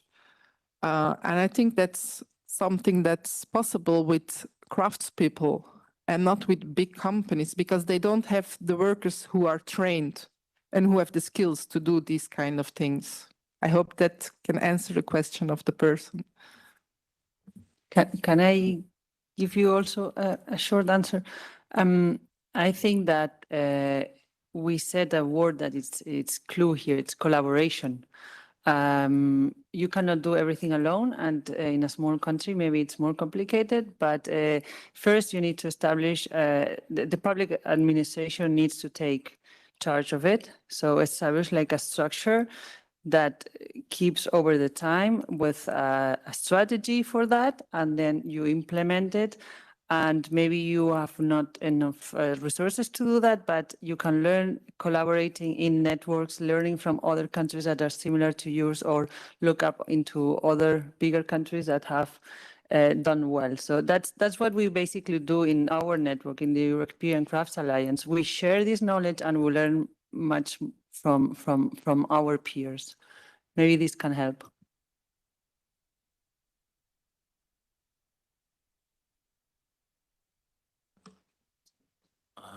Hi. Well, thank you for the panel. I wanted to ask to Sebastian, but well, the rest can answer as well. I have a couple of questions. So the first one is we have seen a lot of other schools, no, throughout Europe.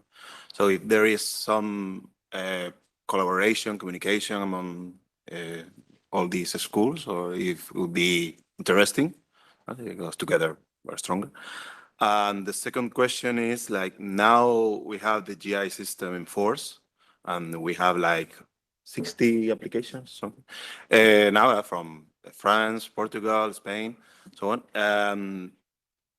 If there is some idea of, as producers have to comply with the product specification, these GIs, and this public document that is accessible, have you considered the idea of teaching producers to how to comply with this product specification, specifically in collaboration with the group, producer group, the Belgian ones in your case? Or if not, it's an idea that seems to be attractive for you? No. All across Europe, we have a network which is called the FEM, the Fédération des métiers du patrimoine, which is a network of different training centers throughout Europe for built heritage especially. It's a network that was created under the Council of Europe 10 years ago, almost 10 years ago, and now it must be refunded, re-established, because it's almost dead, let's say, because we don't have activities in common. That's really the most important part, the most disappointing part. On the material supply, for different materials, we have different reflections, especially on dry stone masonry. The transborder project is about how to improve stone supply for these dry stone walls, because as you may know, this stone must be very cannot be produced from quarry with cutting with flat edges. They must be with no shape, let's say. So it's important for the quarry to know the specificity of this stone supply. And recently, we also have a focus on lead legislation, because lead is, especially for roof, but also for glass windows, how to have this specific cultural specificity alive.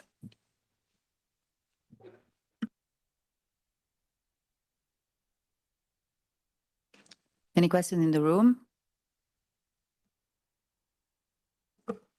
Yes, just a question to you and Evie, because I've been in craft for so many years, and I always wonder what made you choose such a demanding profession, but yet so singular. What made you become an artisan? Is it the money, the passion, the easygoing life? I don't know. My answer is simple. My husband. I fell in love with my husband, and he took me on the roof and he said, "Oh, she doesn't have fear of heights. I keep her." So it was passion. No, but that was in the beginning. But actually, and I'll leave the word to Hugh afterwards. It's funny because I did something totally different, garden architecture and landscape architecture. And then I met my husband, and when we got married, I started to work with him. But then I realized when I was a kid, we lived in an old house that my father renovated himself. And I always played outside in this pile of sand to make the mortar. And I took bricks and I mixed the sand with the water, and I did little walls of bricks, and when we had to do the dishes, I was gone. I was helping my dad outside. And then that's what I told earlier on. We should listen to the children. Then I realized, like, I did Latin in high school because my mom said, yeah, you can always go down. And that's something also important to mention, is manual skills are underestimated. It's like, oh, you're not smart enough to go to university, do a manual skill. Actually, I'm sorry to respect for people who go to university, but we are smarter than them because we use both. We use and our hands and our brains. And that's the tools, the technology is good, but you need the hands and the brains. Otherwise, it's impossible to create something. And so that's how I ended up in, and actually, it's my passion. And my husband, we're complementary, and he's lucky because it's my passion too. And I think it's my destiny I met him to go into that business because I didn't realize myself. But when I was a kid, I was into it.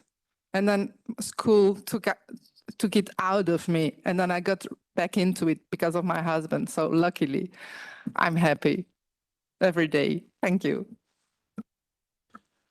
Yeah, so from my end, it's kind of a similar story, but not that my partner did not get me into this at all. But growing up, I mean, I grew up in a very old historic house in Ireland, and I kind of grew up watching it fall apart around us.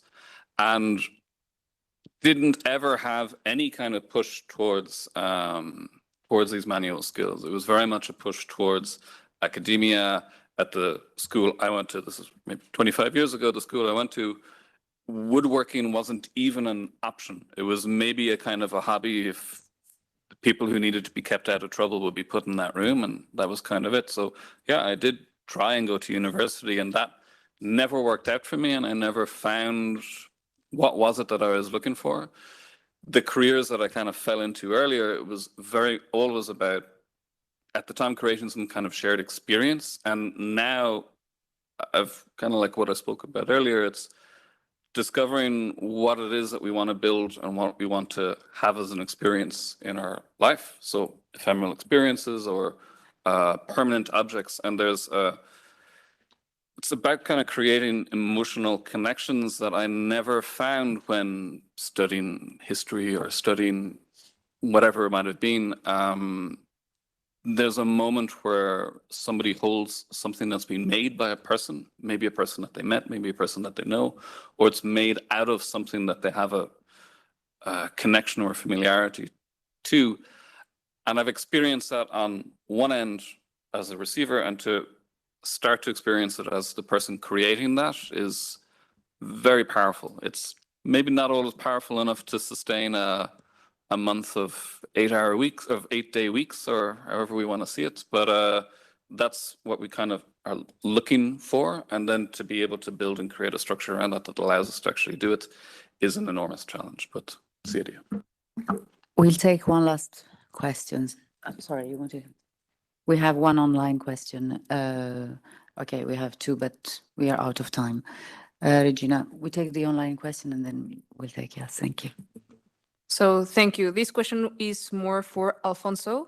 So education to young people, passion for crafts and traditional arts is the key aspect to flourish the craft sector of economies. Which steps do you suggest to do this in the shortest time periods possible, as it is so important? Why is it for me? It's that was what the Elke Weston wrote. okay. Can you repeat it, please? Okay, education to young people, passion for crafts and traditional arts is the key aspect to flourish the craft sector of economies. Which steps do you suggest to do this in the shorter periods as important as it is? Very difficult to answer. I think it's a question on education, as they said. So it's a question on education at the lower level, at the first level, to see that, to tell you that it's not necessary to go to university. It's maybe better to do something else, because you will probably be able to earn a better living, potentially, if you want to really work and to make something out of you, because you will have fun with your passion and be able to earn at least the same money as if you have a standard, non-interesting job. Thank you very much. There was another question there, and that. مرحبا وشكرا على الاستضافة. My name is Sarah and I work in different NGO. And this is not a question, but I would like to represent a voice for Middle East. And in light of the importers, not forgetting the Mediterranean and the Middle East region, which is from the foundation of European culture richness.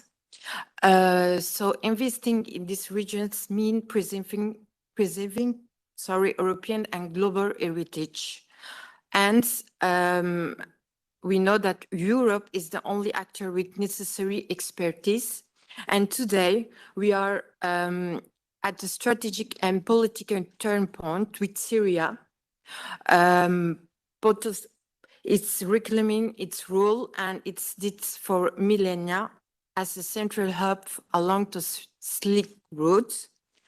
There is an engaging and hopefully youth waiting for this. And I will not refer to this area as the Arab region, but rather as the land of Sumerian and Mesopotamian. Thank you. Thank you very much. I think it's time for all of us to have a coffee. We'll meet here, well, what time is it? 28.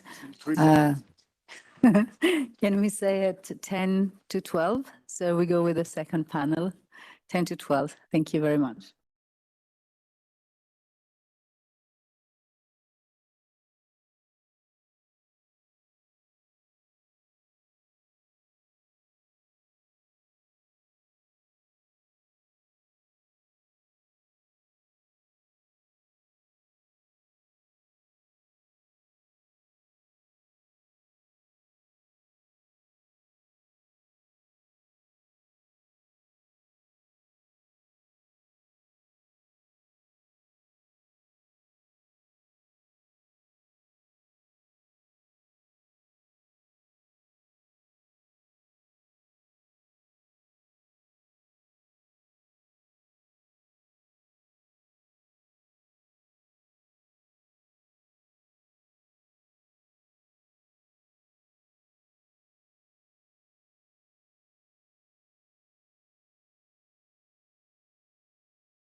Tu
So, hello again.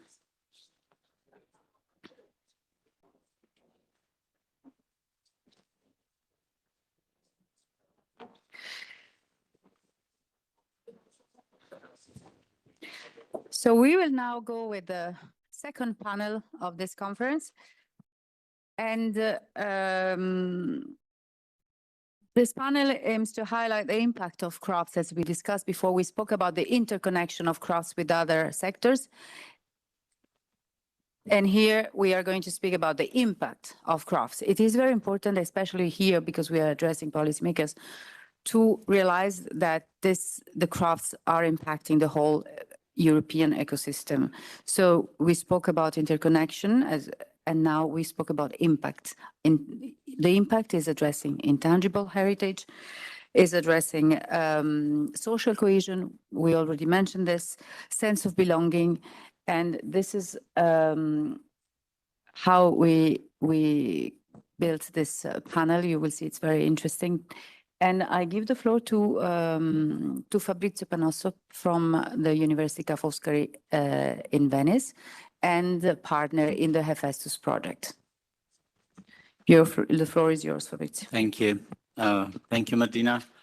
And good morning, everyone.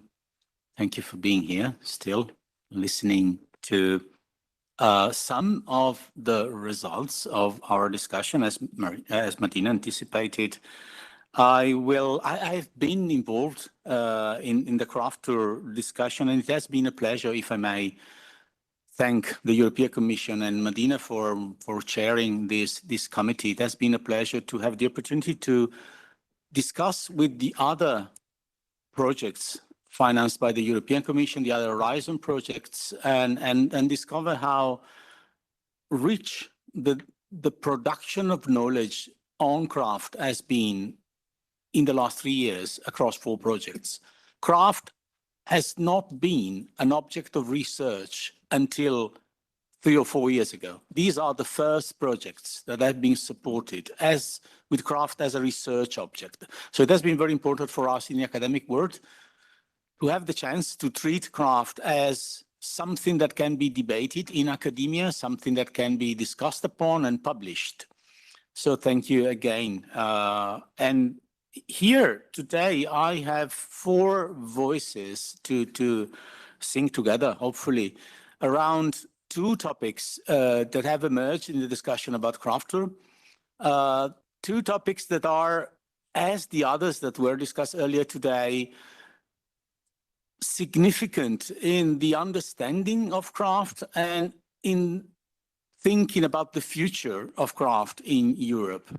The first topic that we will address, that we have addressed in the policy recommendation we will address today, is a very difficult and complex one, but fundamental. It revolves around the notion of authenticity. Authenticity is a very tricky notion in the domain of craft. You shouldn't mention it because many discussions begin when you speak about authenticity, but we have to use the word. And it has been very fruitful across projects to discuss about authenticity and the safeguard of authenticity and how you do this protection and to what extent this protection truly safeguards craft and helps the development not only of the tradition in historical and technical terms, but also of the local communities that participate in the preservation, but also in the reproduction and understand authenticity and preservation as a form of constant reproduction of the art and trade and techniques that are linked to craft. So how do we combine the preservation of the past with the livelihood, the living heritage that every day is maintained and constitutes the livelihood of many communities across Europe? The second dimension is pretty dear to me because I come from a school of management, and so I tend to look at craft as a business activity, which again, for a long time, and for many, is not the case.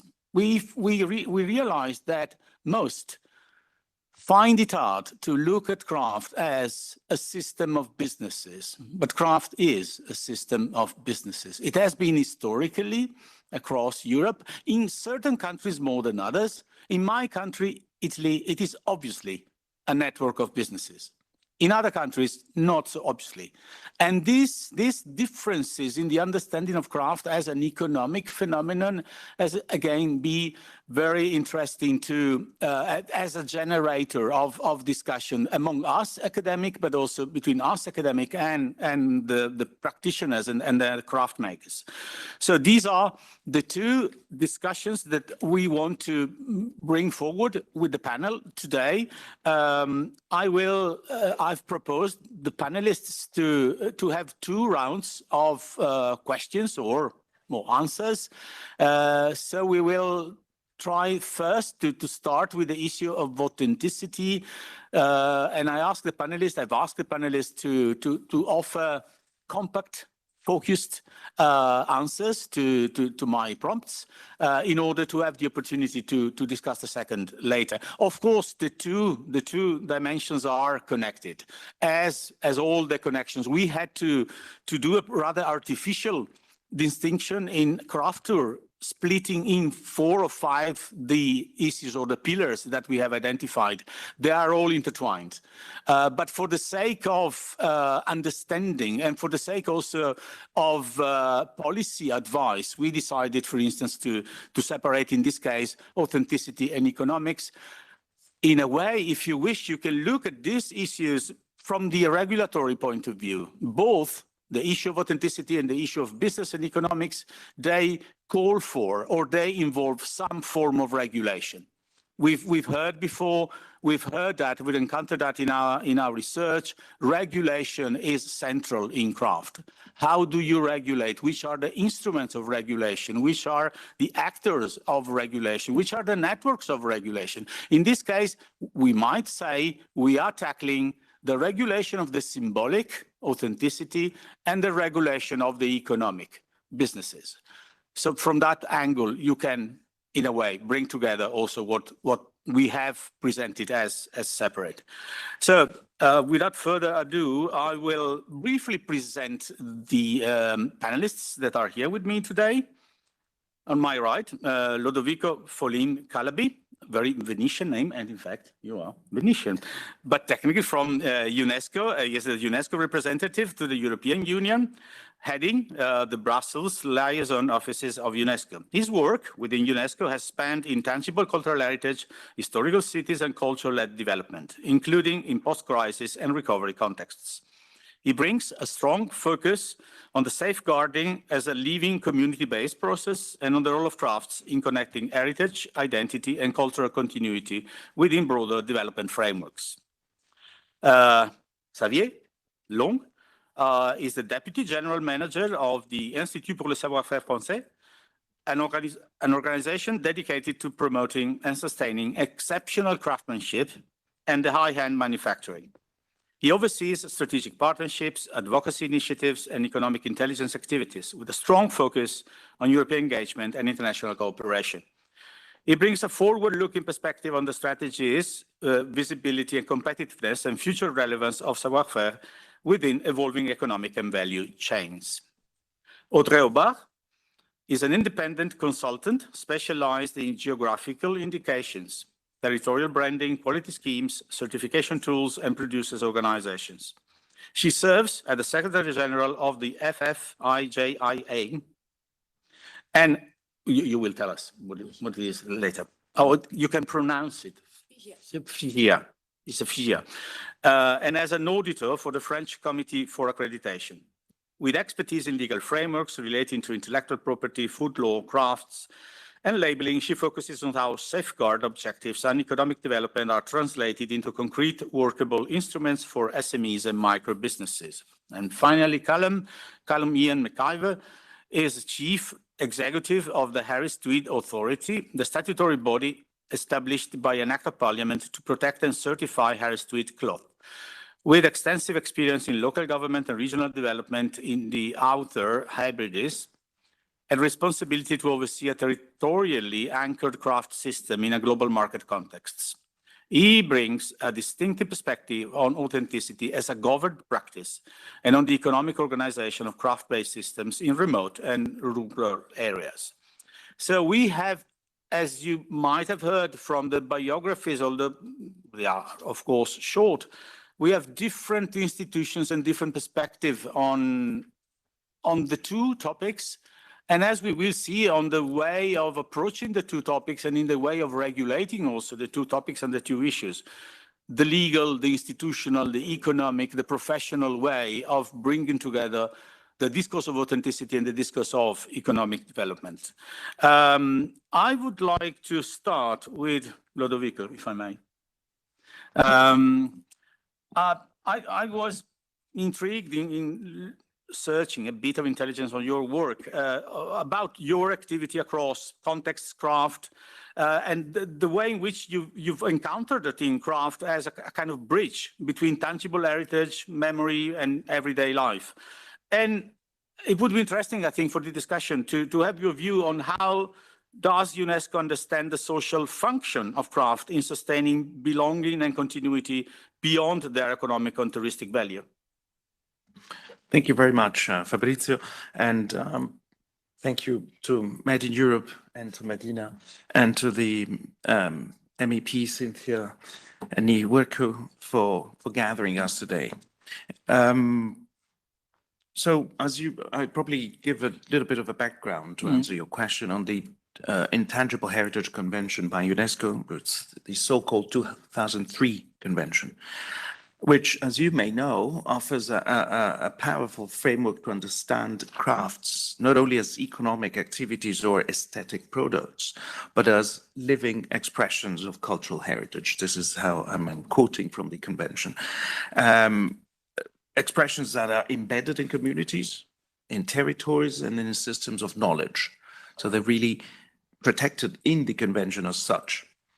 This includes, which means that intangible heritage includes traditional craftsmanship, alongside oral traditions, performing arts, social practices, and all the knowledge concerning nature and the universe.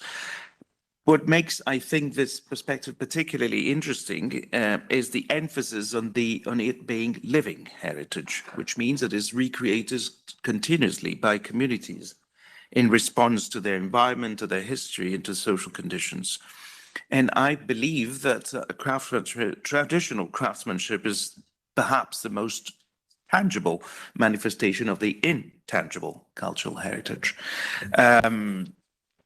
This convention is more concerned with the skills and the knowledge itself rather than with the product themselves, which means that the focus is not so much on preserving the objects themselves, but in fact on the encouragement and the environment, to facilitate an environment which will encourage artisans to continue produce craft and to pass their skills onto others.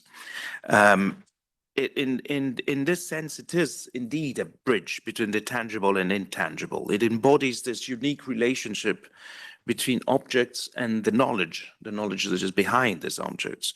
Where the crafted object may be tangible, a bowl, a textile, a piece of furniture, a tie, as I understand Alfonso referred earlier on. But the true heritage value lies in the skills, the techniques, the gesture, the meaning which is transmitted from generation to generation. So the convention and UNESCO works more on ensuring the conditions for their continued transmissions. Crafts cannot be separated from the people who practice them, nor from the context in which they are produced and used. By safeguarding crafts, we also safeguard historical building very often. The historical building of the historic and the social fabric where the crafts are produced, but also the techniques which are essential sometimes for the architectural conservation, for the traditional material and tools, and the know-how which is necessary to maintain and restore or rebuild, in the case that I will refer to later, rebuild tangible heritage. So the intangible, the craftsmanship, is an essential condition for the preservation also of the architecture of our cities, of our buildings. We often refer to the case of Naples. The historic city of Naples is one of the biggest in terms of urban size cities inscribed on the UNESCO World Heritage List. Until a few years ago, still a little bit now, a bit less sadly, but it was also one of the few cities in Europe that has still a sort of a coincidence between the topography and the toponymy of the streets and the activities that were there done. Quai des Orfèvres in Paris, there is no Orfèvre. La Rue de Tanneur in Brussels, there is not a single tanneur.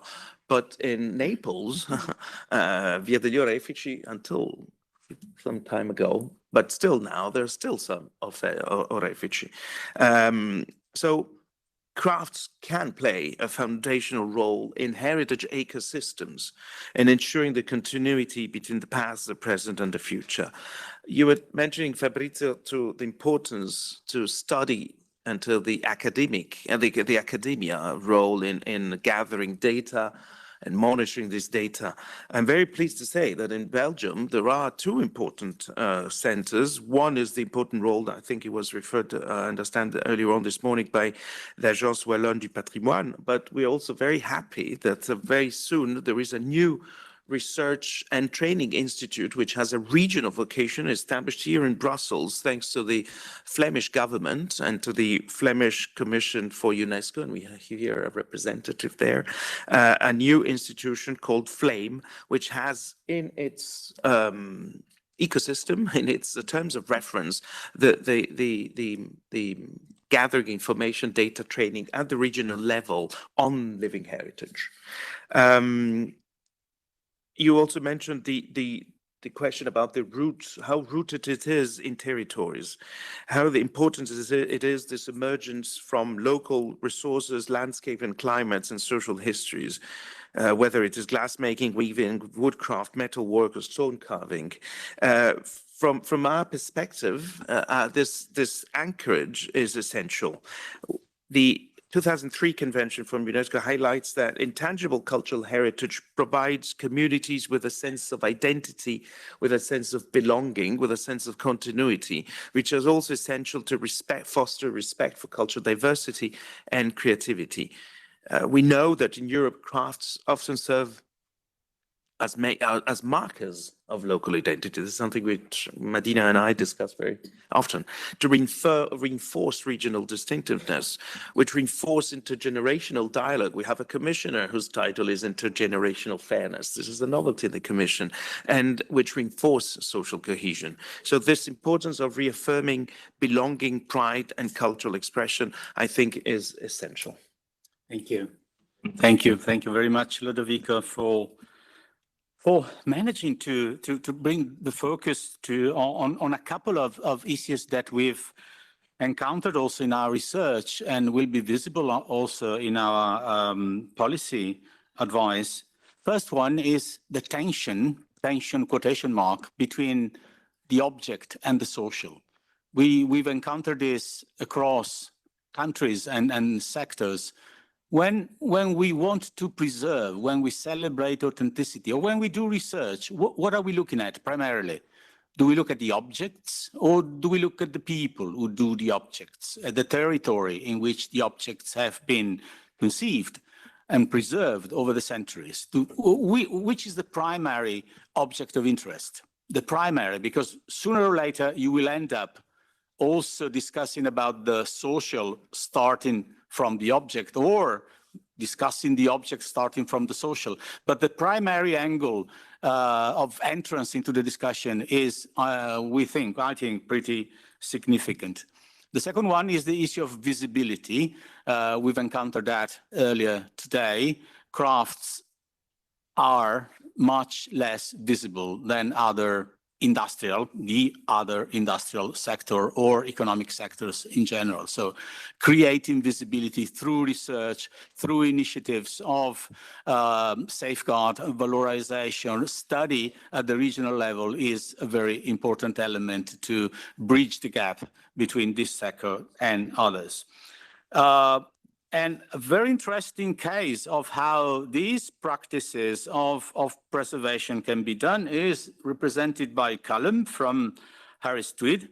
Callum, as I said before, represents this particular institution, highly localized, that protects the cloth, Harris Tweed. And it is one of the rare cases in which authenticity has been defined by law, if I got it right, by statutes of parliament. So Harris Tweed was not shy of sort of facing this issue of saying what Harris Tweed is.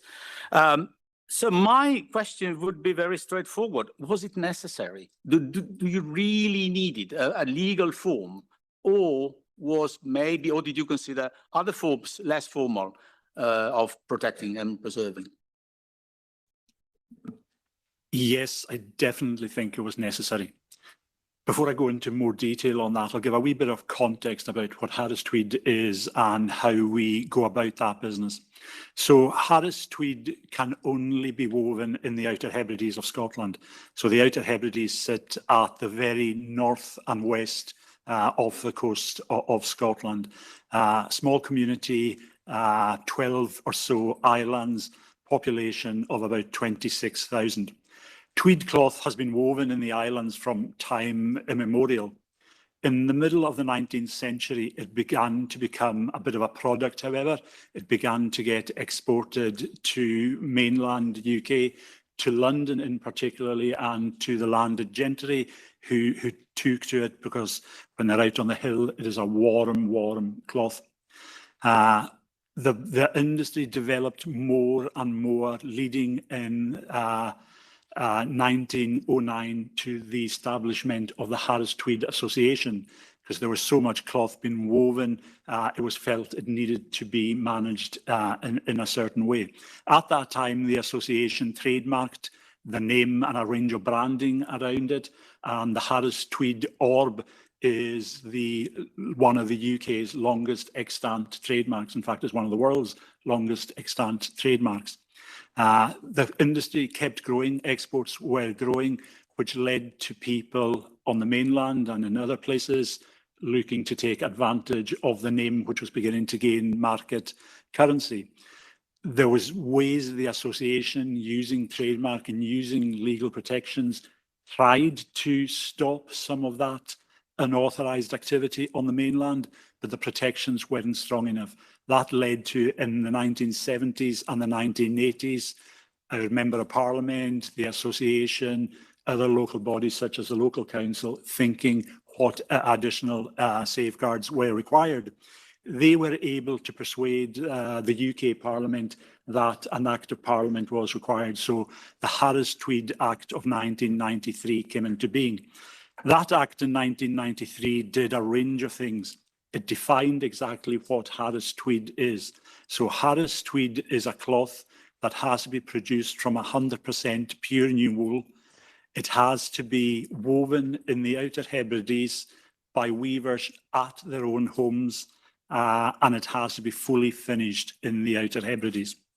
The Act also established the Harris Tweed Authority as the body who protects and promotes all the elements of the tweed. So we, as the authority, are a part of a three-legged stool that makes up the totality of the industry. So you've got the mills. There are three mills. They are privately owned mills.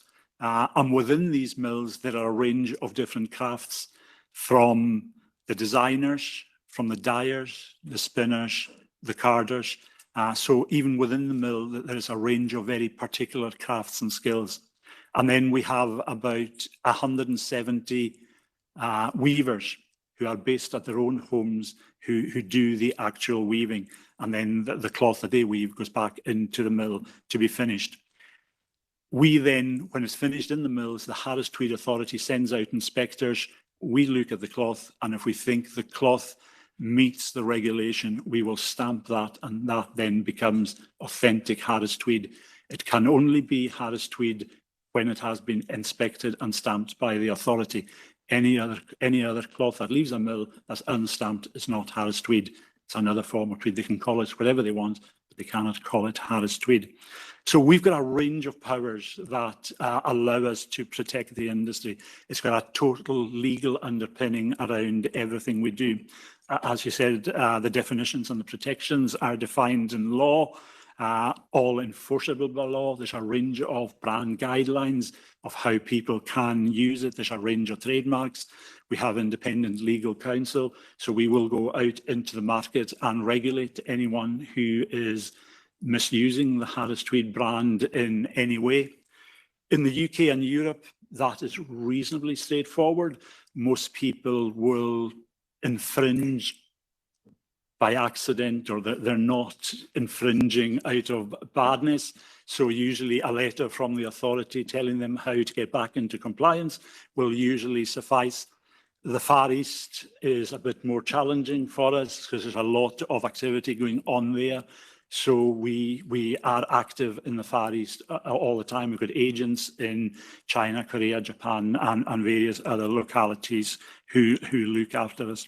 So being out in the market is very important for us. If it's a signal into the market that we are looking, that we are concerned, I think that is important to maintain the authenticity of the brands, that people, when they buy Harris Tweed, they know that they are buying proper certified Harris Tweed and not a counterfeit of any sort. The way it's set up, it gives collective, if you like, protection across the whole industry. It protects the individual weavers in their homes. It protects the mills. So, it is, incredibly important. It's an incredibly important economic protection. Would the Harris Tweed industry, which now employs around about 300 people, which in the context of a small group of islands is absolutely massive. Would the industry be in the same place today if we didn't have the protections? I think the industry would have survived because of the quality of Harris Tweed and the market, cachet it's got, but it would have survived in the way it is today. That is debatable.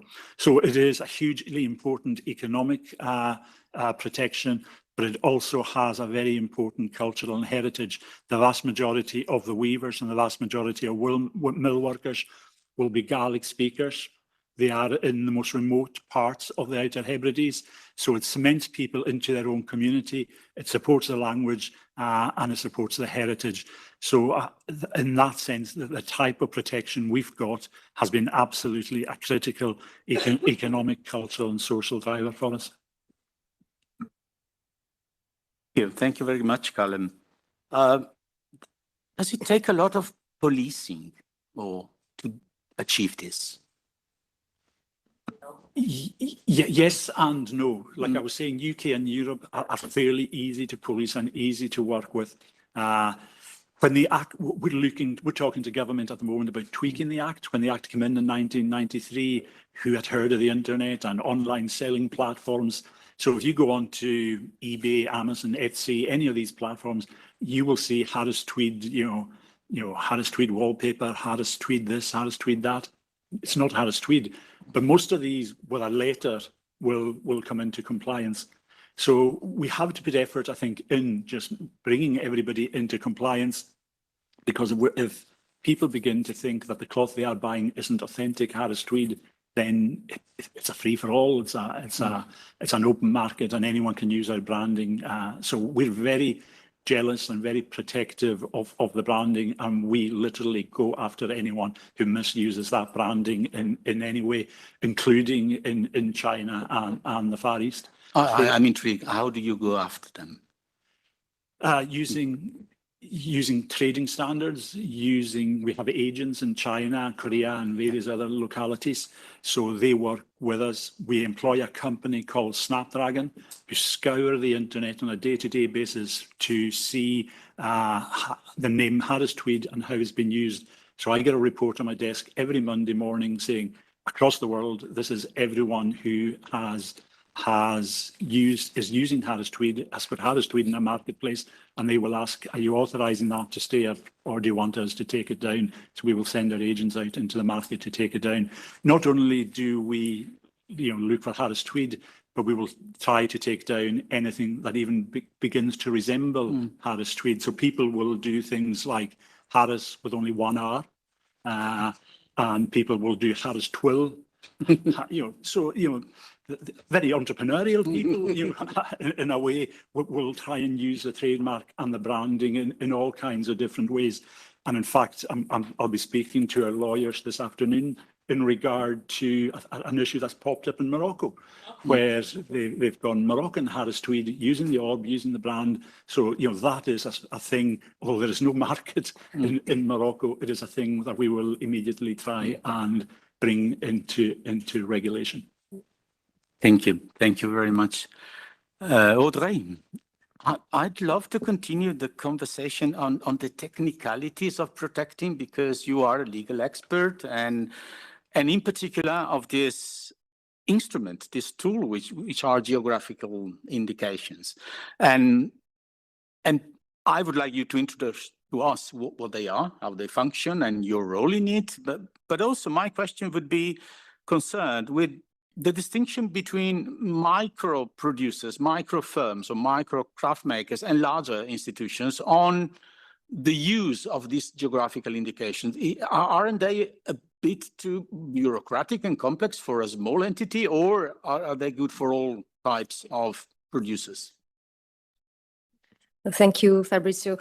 Before starting to the discussion, I would like to thank Madina and the CRAFTOUR project for inviting me to discuss about this very new concept of geographical indication. And also, Cynthia, thank you for sharing again with us the very important concerns on GIs and craft. So first of all, I just would like to introduce our organization. We are the French Federation of Craft GIs. We have been created more than 10 years ago now, because one thing, everybody knows about GI in the agricultural sector. In the agricultural sector, I mean that everybody has the possibility to meet, a colleague anywhere, because there is so many collective organizations on the agriculture that, well, no one knows each other. When we started the discussion in France, because, well, there have been some drama, because, well, we were speaking about the policy, but in France, if we want to move forward, we need a drama. And we discovered that we had the ceramic, we had the stone sector, we had the fabric sector, and no one knows each other. So we were saying, my God, everybody is claiming the same protection, because we share the same concern about legal protection and protection of heritage. And there was no place of discussion to move forward on this topic. So this is why this federation has been created, to move forward on the policy topic, in order to have a law in France and then in Europe. And now we are the place where we speak technically, professionally about the geographical indication. And this is the place where we share our knowledge in France, but also abroad. And I also mentioned that we have a specific European craft GI working group, which is represented by different persons here.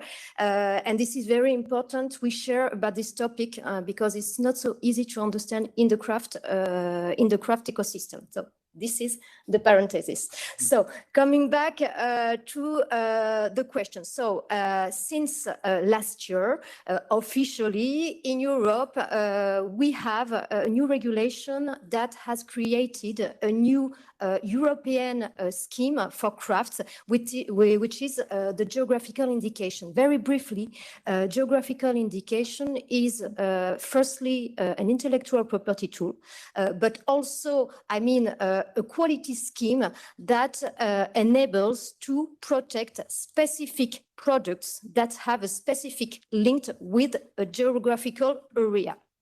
Okay, so here you have some photos of porcelain de Limoges. This is one of the most famous GI in France. But we may have maybe some other famous product like Murano glass in Italy and other types of products. This is a very specific scheme, which looks like what you have implemented in Scotland for the Harris Tweed, because on theory it is a collective quality scheme. This may come, and Madina, you spoke about the bottom up, okay? So we need this commitment from the ground, from the craft sector, from the enterprises. And in France, we have both, I would say, big enterprises. There are still SMEs, okay? And we have also micro enterprises, because, in the craft sector, we have the combination of two systems. The most challenging topic is how to bring all these people together. Firstly, because most of the time in our villages, there are some family histories, which have continued during generations and passed through generation, not only the skills, also the conflicts. And I think this is a kind of change of the mindset today with the young generation. But when we started the work 15 years ago, we faced some challenging of bringing all the people together, because there was some conflicts, economical conflicts, but also human and familiar conflicts on the territories. But now, working on this mediation, we are able to bring small enterprises, micro enterprises, and big enterprises in what I call building communities. Because what is very important in the craft sector is not only having a product recognized, is bringing all these people together, all the ecosystem together. And today we are bringing producers, but also the training centers. which is very important. And some of our training centers are also GI certified. I mean, for the stone, you see the seats here. We have also a training center for the seat, but in Limoges, we have a lot of training center. And you may see the knives as well here. And because of this capacity and this strong capacity of GIs to bring the people together, even if it takes time because of the problems, we were able, in the middle of nowhere in France, to create a new training center within the enterprises to train young people to make some knives and other cutlery tools. So it is something very important which will not have happened without the GI strategy. So in this sense, it can be very supportive for the micro, the enterprises. So if you understand, you need to, well, bring the thing all together, to share, and this is the importance of sharing vision, having a collective vision around the product, and accepting also to speak between bigs and smalls, if I can say that. Okay. What is important as an objective of the GIs, and I will come back to the micro enterprises afterwards. I mean, GIs have a multi-dimensional function. I mean, we will have the protection, the legal protection, which is as important as Callum said just before. We will have also the protection of the skills, without entering into the secrets, obviously. We need to define also within specification, and the specifications are compulsory. The definition is given in the European regulation, and the group of producers shall respect the content of the specification, which will be afterwards controlled or supervised by different types of methods.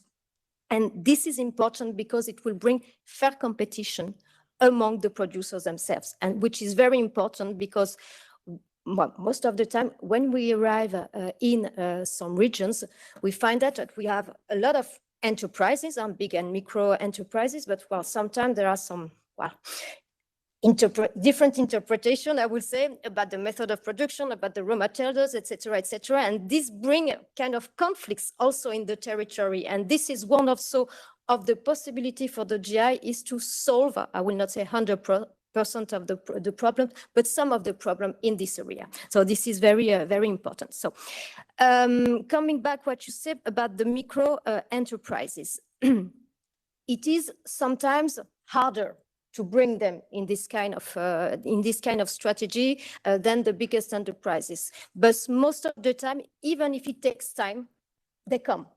They come because they find an interest. They find an interest to beneficiate from a collective branding, to beneficiate from a collective legal protection against the misuse we find in the market.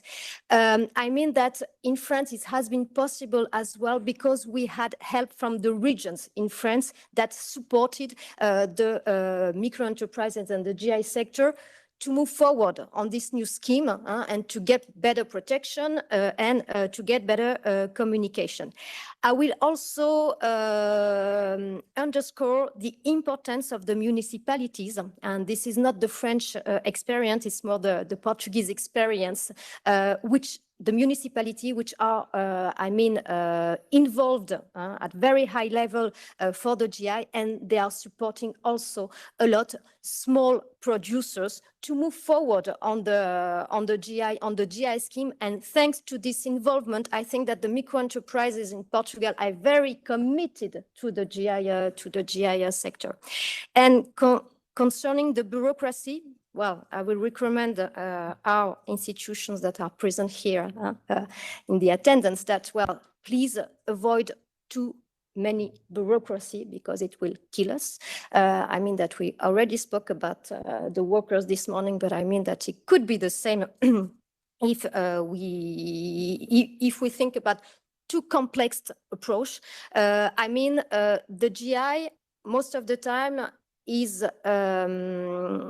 said to be complicated, but I mean that we are started a new scheme, and it's maybe also our responsibility and the responsibility of public institutions to make something easy, to make something progressive. We need to do the things step by step because we won't be perfect at the very beginning. And we have to keep in mind that we still need to be, credible. So having something that is serious, but in the meantime, avoid stupid bureaucracy that will prevent our craft sector to be correctly protected through this new system. Thank you very much, Audrey. I like bureaucracy. I mean, I do study bureaucracy because it's a fascinating topic, but your notion of the stupid one, it's even more fascinating because I can see what you mean. So it's when I think it escapes control and it produces the opposite of what it is meant to do.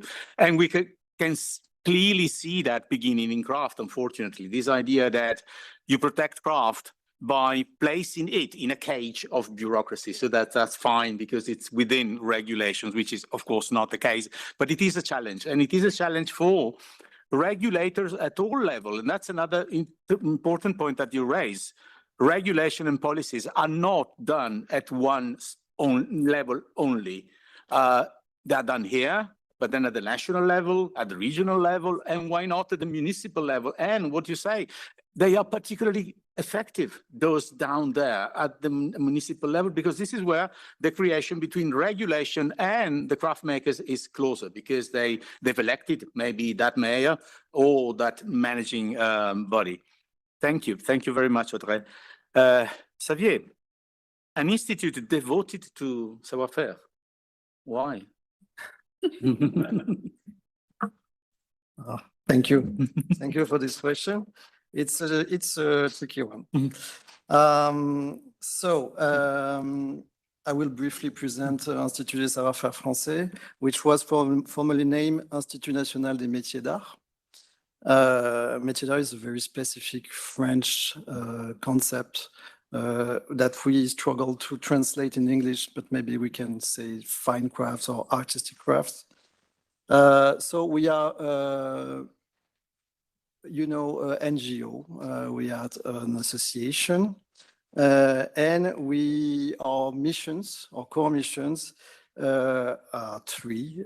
We are devoting to promote these know-hows, and for that we have a very special action that is called European Craft Days, which are happening every year since 20 years now, and we are strongly partnering with European Craft Alliance about that.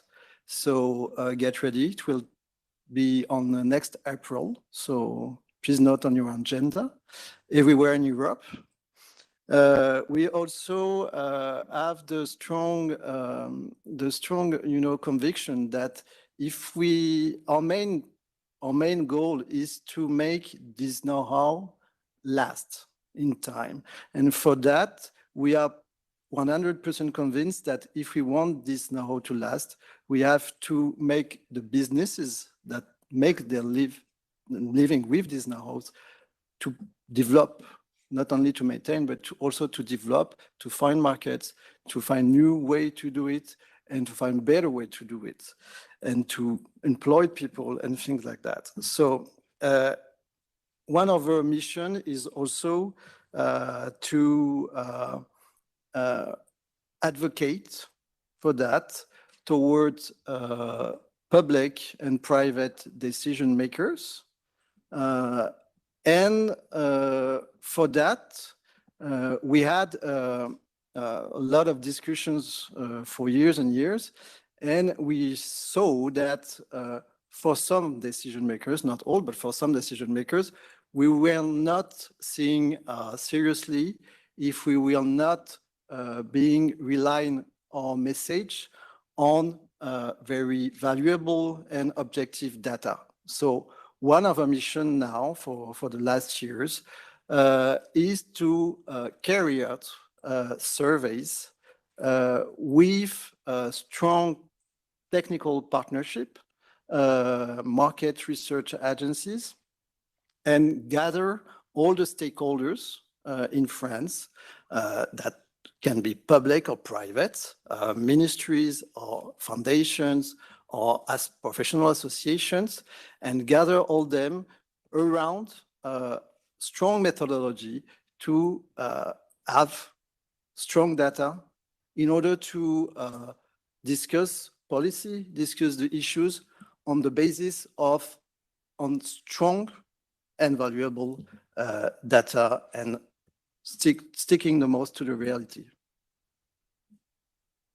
Did I answer your question? Yes. But why the change? Why the change in name from métier d'art to savoir-faire? Okay, so because we have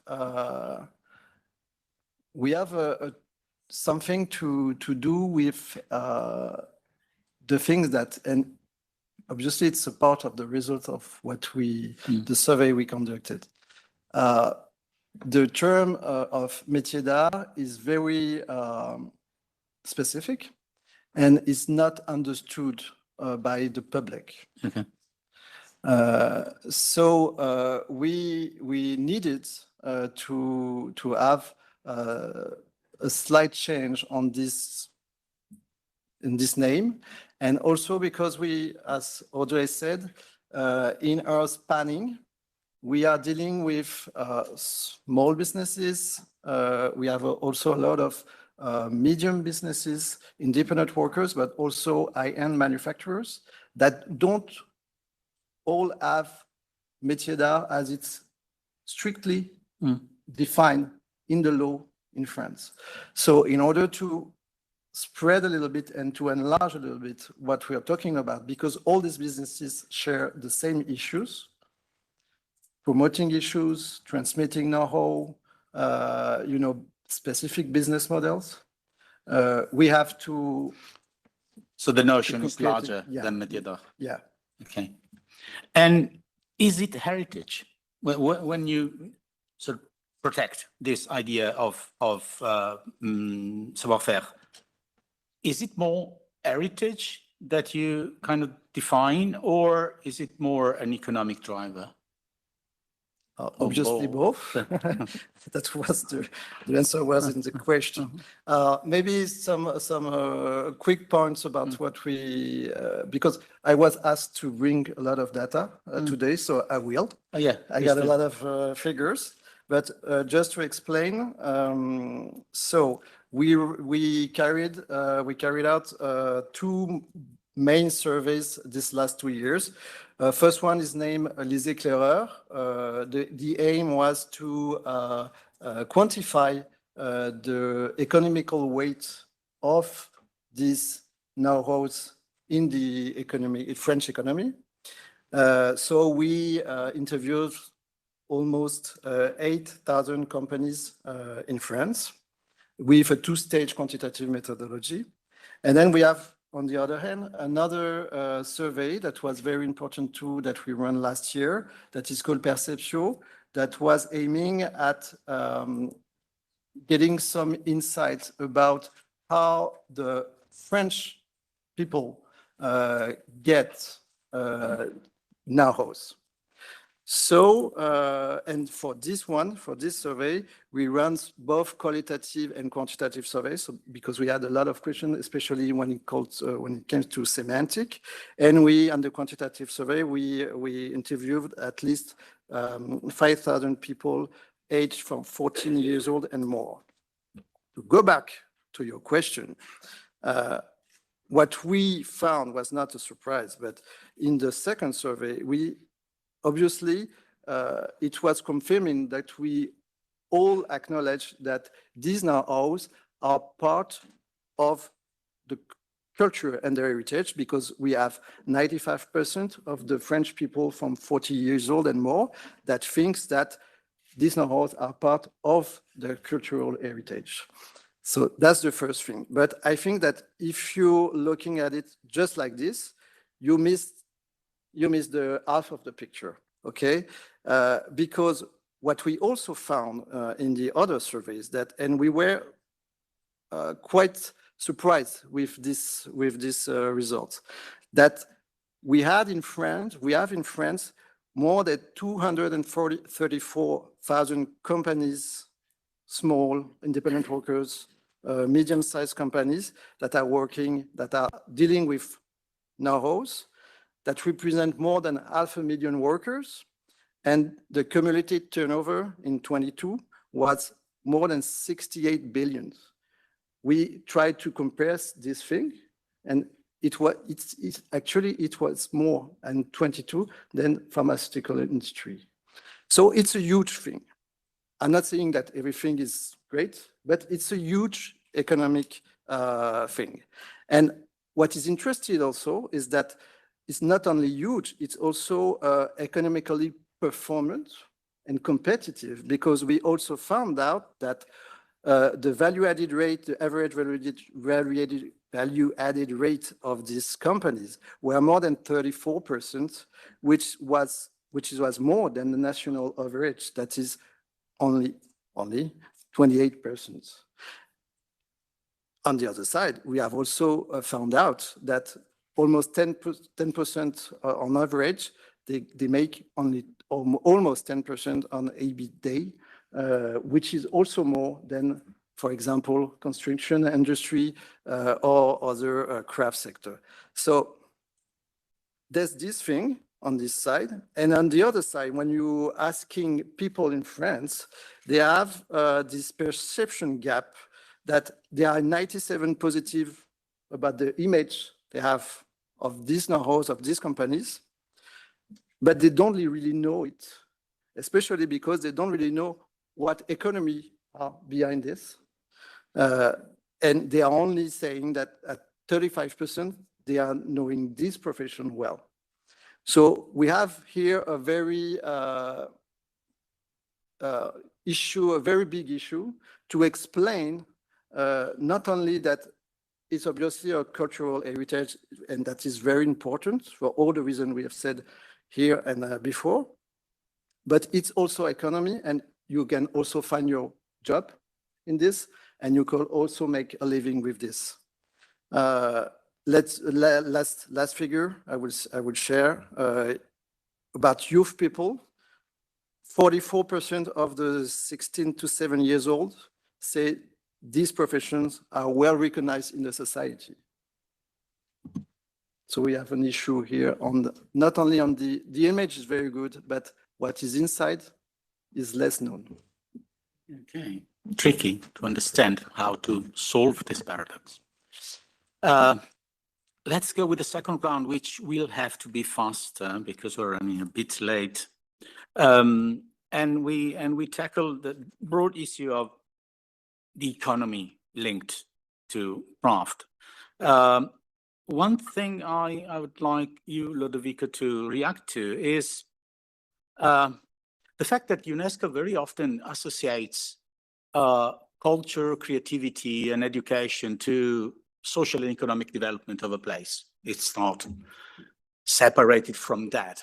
Does craft play a role in this? Is there a specific place for craft, and does it play? Thank you. Yes, they do. I think beyond their cultural significance, crafts are, as you rightly say, economic actors. Across Europe and beyond, the craft sector is largely composed of small and micro enterprises, as Xavier also just highlighted in France, but the similar is everywhere, in Italy and everywhere. In Europe, often family-based, locally embedded, and deeply connected to regional economies.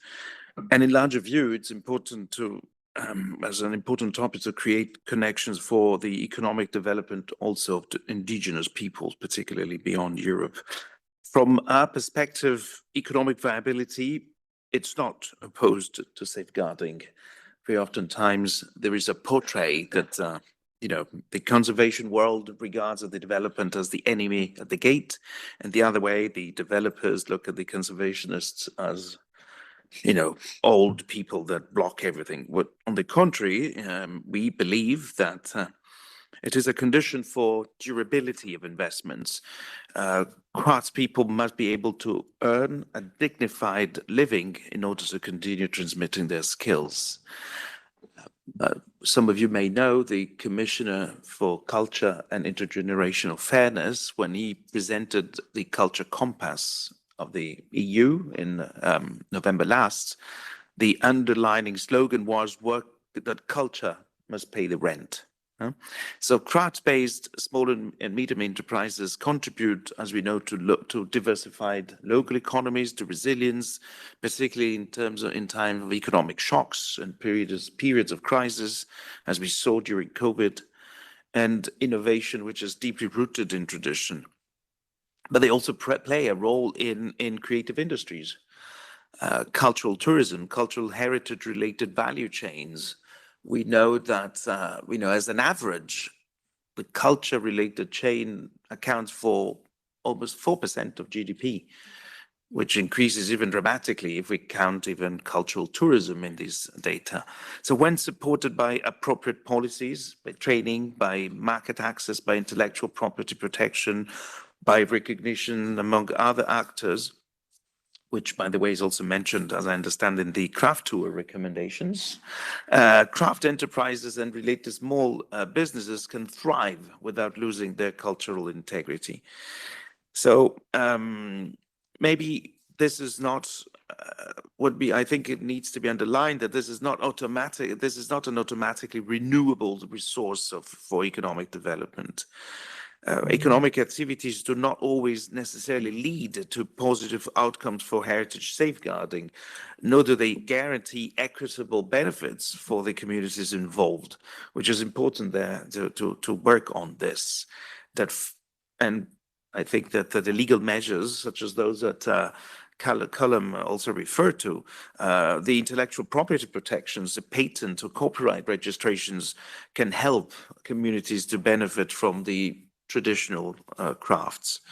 I'd like to refer also to a network which we sustain at UNESCO. It's called the Creative Cities Network, which was created roughly 20 years ago to promote cooperation within and among cities that have identified creativity as a strategic factor for sustainable urban development. There are more than 400 cities around the world which compose this network, which really have as a policy, and it's interesting because it's municipality driven, it's locally driven, it's not imposed by UNESCO from our headquarters in Paris. It's really based on the initiative by cities themselves, placing creativity at the heart of their development plans. And we have a number of these cities which really work on the cluster on crafts and folk art. European cities, Limoges, which you referred, Barcelos in Portugal, Fabriano on the paper district in Italy, Carrara for the marble, Como are part of these clusters. And just to again insist on the link and the intersection that craft play for the skill. For the economic development, but also for employment. Powerful engine for skills-based employment, for apprenticeship, and for lifelong learning. Madina, through Made Europe, contributed very actively. We were partnering in one of our projects in Cuba, for instance, and in Caribbean, which was supported in partnership with the European Union, the European Commission. This is a project which lasted 4 years. It's called Transcultura, is a project that fostered, the revitalization of heritage, of built heritage, but also creating networks of youth, revitalizing these networks and empowering them with skills-based employment and created labor and jobs. Madina can talk more about it. And this is really at the heart of the bridge between the divide, trying to bridge the divide between urban and rural areas. This contribution to a balanced development. Maybe later, but I'd like also, if you just very briefly, I know we're short, but I'd like to refer also to an aspect which is not always discussed, particularly in Europe, is also the importance of crafts and protecting crafts and the transmission in the social cohesion and the socio-economic development in post-conflict or post-crisis.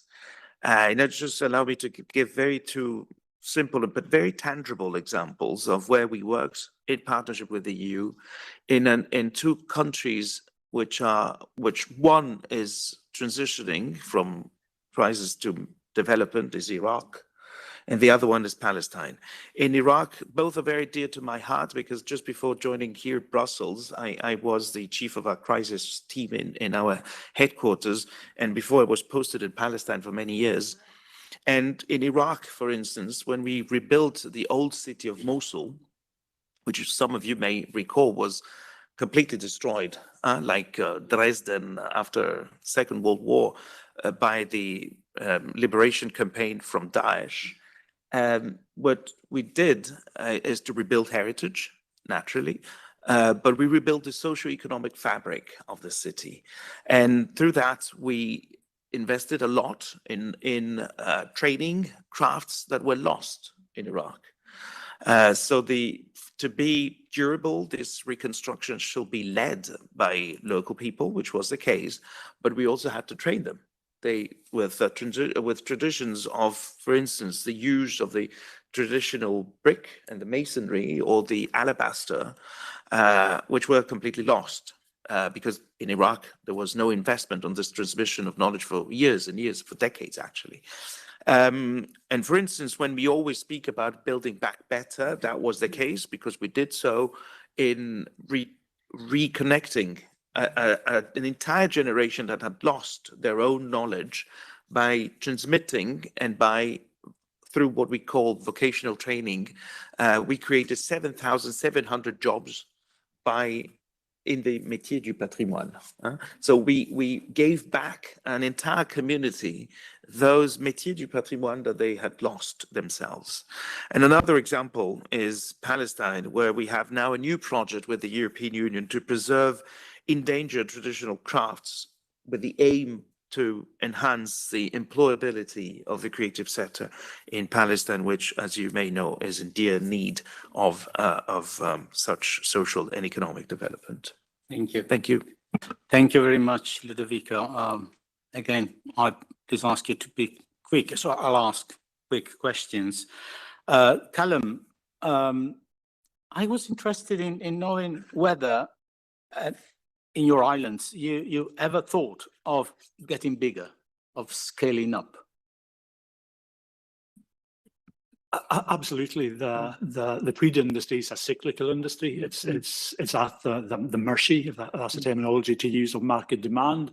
So 1 year there'll be a boom year, then the next year there will be a downturn to be followed by an upturn the next year. So it can sometimes be very difficult to plan ahead and for the weavers to know from year to year that they are going to have sustainable employment that runs all the time. But certainly there's a balancing act in there as well, because Harris Tweed commands quite a good price in the market. If we get too big and overextend, that is going to have an impact on the price, which will ramp down into all the elements of the industry. But in general terms, I think we would want to grow, but grow slowly, incrementally, carefully, and in a way that doesn't impact on the brand and the value that is in Harris Tweed. Thank you very much. Audrey, I would like you to, if you want, go back to the organizational dimension of craft makers and maybe try and tell us whether small firms have to do something to comply in a way with these forms of regulation that the GIs are. Do they have to change something in their structure, ideally? Do they have to hire someone? Larger firms, they hire compliance officers, for instance. Yeah, okay. Okay, so I mean, very, very briefly, the idea of our system in France was to change nothing, absolutely nothing. So it was to take what was existing inside the enterprises and try to match with a common view and common rules for all the enterprises. I think we got it because there is absolutely no reject of the control system we implement of GIs in France, because we are committed to the private certification system, which will not be the case everywhere. So we are two countries here, Portugal and France, which certifies the geographical indication. And I think the critical point is to explain. It's a lot, I won't say, it's education. It's explaining why should I have to be controlled.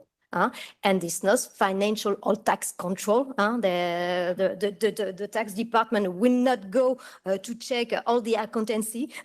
So I think it's a fake picture we have of the controls of the GI.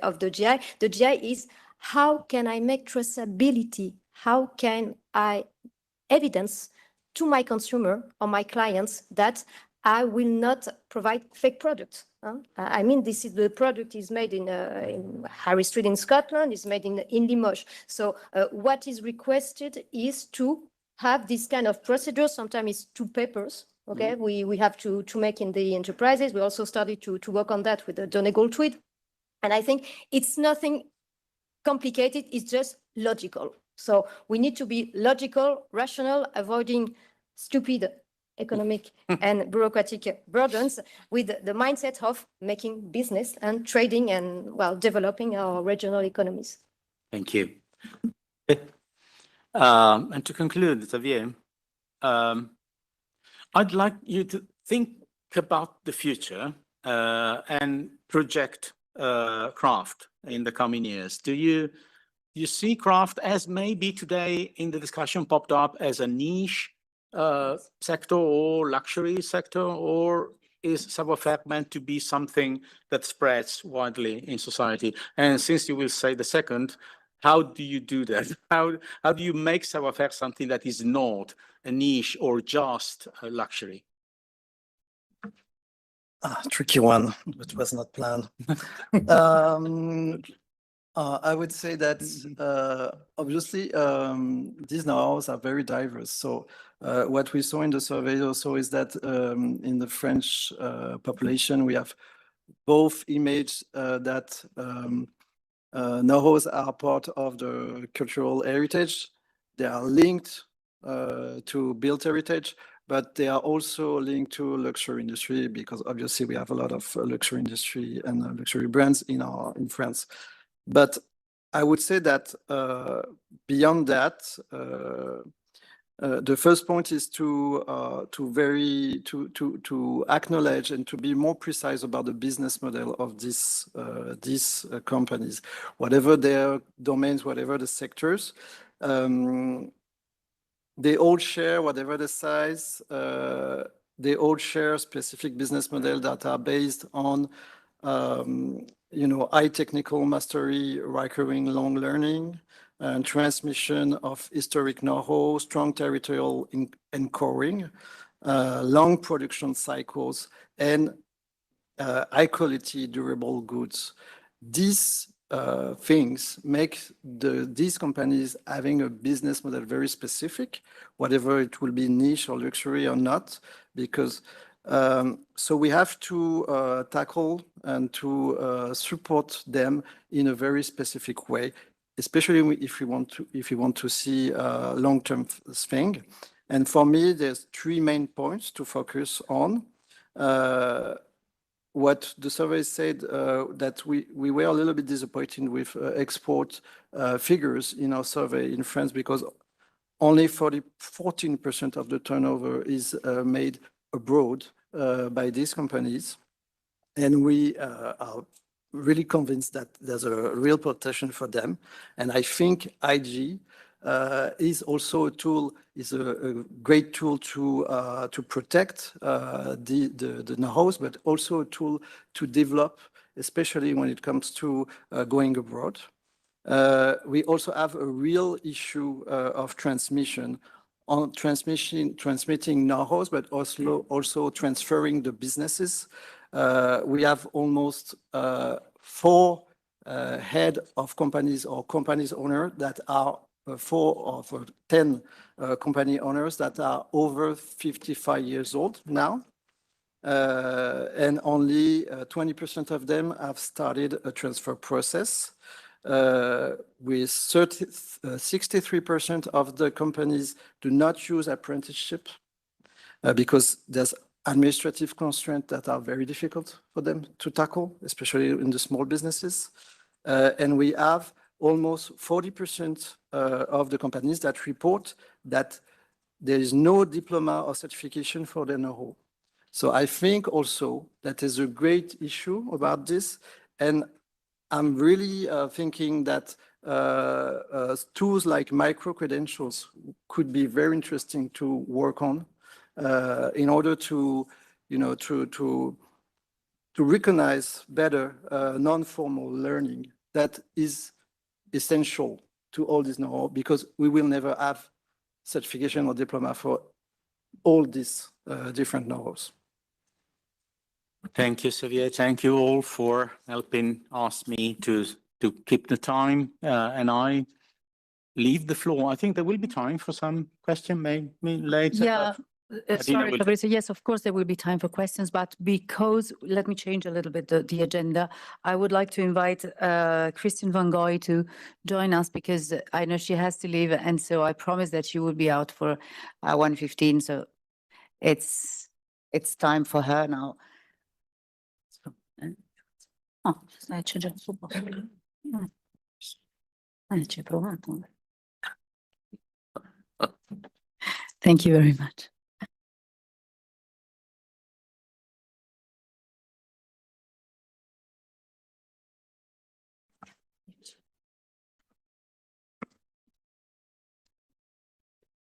Thank you, and sorry for keeping you a bit longer before you can start with the question and answers, but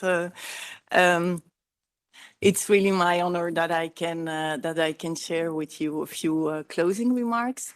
I am Christine Van Goy, and I'm head of unit in the Research Executive Agency.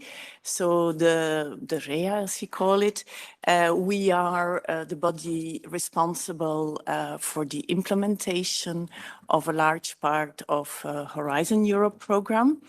Actually, in the whole REA, we implement, it's about 25 billion over 7 years. My unit, we are responsible for the implementation of the whole cluster 2. Cluster 2, which is culture, you will not be surprised, creativity, and we call inclusive society. So it has actually 3 big destinations. One is on democracy. We have also on transformation, which includes the greening transition. It includes the social, and you can keep the slides here. It includes the social transition. And then we have, and that's the reason why I'm here today, we have the part on cultural heritage.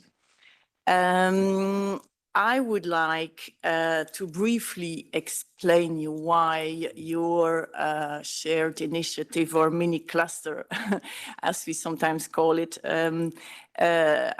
of CRAFTOUR is so important within Horizon Europe. I guess you are already all very convinced after these 2 very interesting days. But let me also phrase it from our part. So just to tell you the main aims, and this is taken out of the work program of the cultural heritage part, is to safeguard and promote cultural heritage, the tangible and the intangible, and to increase the innovation potential and competitiveness of the arts and cultural and creative industries. Now, this looks as if I am just rephrasing the title of your previous panel, but it's actually just the main aims of the cultural heritage part of Cluster 2. So, that's for the aims. Then the expected impacts, they include supporting these cultural heritage sectors' role as drivers of sustainable innovation, but also reinforcing a European sense of belonging via widespread engagement and through better protection, restoration, and promotion of cultural heritage. And then our role as REA, I said we are doing the implementation following the projects. So what we try to facilitate and to increase even more the impact is to get projects together, what we call in mini clusters. And CRAFTOUR with the 6 projects is one of the fantastic examples. By joining efforts, the individual projects, they increase the impact of their work, the scale of scientific results, and the geographical area, of course. I will later on explain a bit here. So geographical area that they can cover all together is much bigger than an individual project. This allows to carry out research in a scale and from angles of a number of disciplines, which would not be possible if each project would just work on itself. So I'm just showing here, not going into details at all, but just to give you a glimpse for those who are not aware. So of course, CRAFTOUR is the one in blue, lighter blue, traditional crafts. But then we have also other clusters and in cultural heritage. And in coverage, it goes, I mean, budget-wise, it goes from 20 million altogether to some are above 60 million. You can, I don't know who is handling the slides. You can just like click on each. I'm not reading it, but it's to show how many participants there are in those clusters. It's amazing. Also how many member states, but also many associated countries are covered. So all this increases the impact and the importance for us. The particularity with CRAFTOUR is that it's not only including Horizon Europe project, but it even does include one Erasmus project.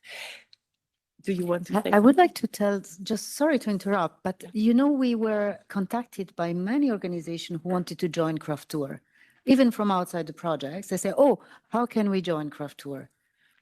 So that's very encouraging.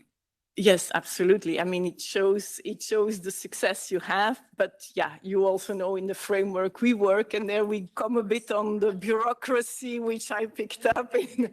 No, exactly. So let me continue to explain the importance of CRAFTOUR. So yesterday, CRAFTOUR made a scientific encounter, I heard, in Antwerp, which will also result in a high-level scientific publication that we expect will be a landmark for the studies in this field.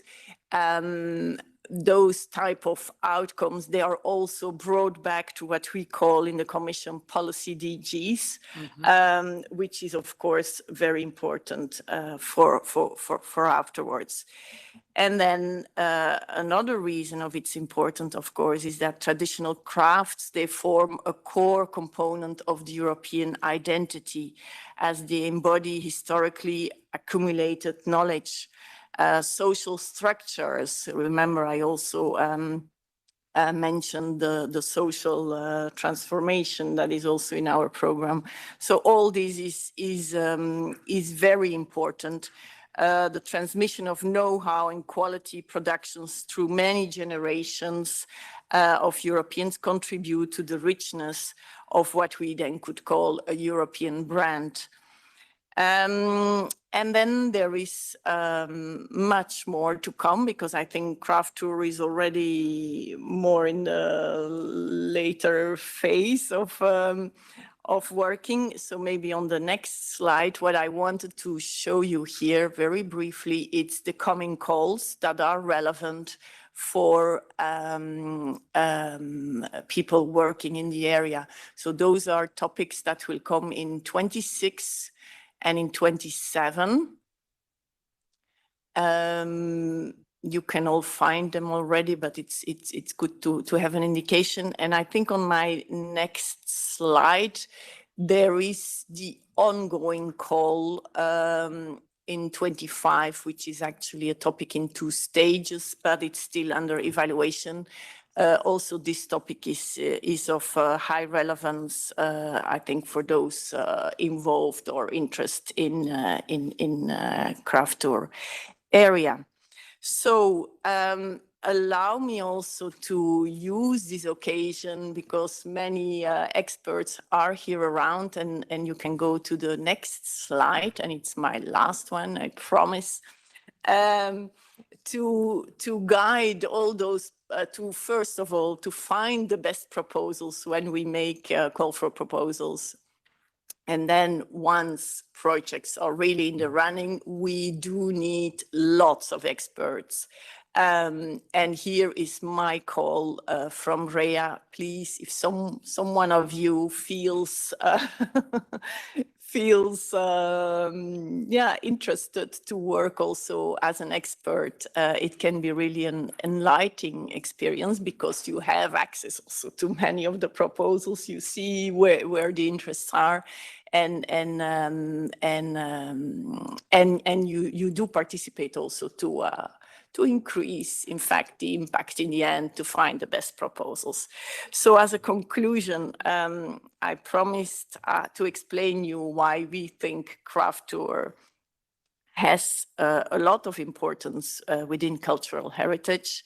I hope I made this clear in this few minutes. And I would really like, from our side, also to congratulate all the participants of CRAFTOUR, because really you went beyond expectations. So thanks a lot. Very on point. If you like to clean, please stay there if you can. Finish to stay there. Oh, yes, you do. And now we are going with the second round of recommendation. We have a short film, which will be followed by questions and answers from the audience. I'll be in touch with you. And I hope it continues. Yeah, thank you.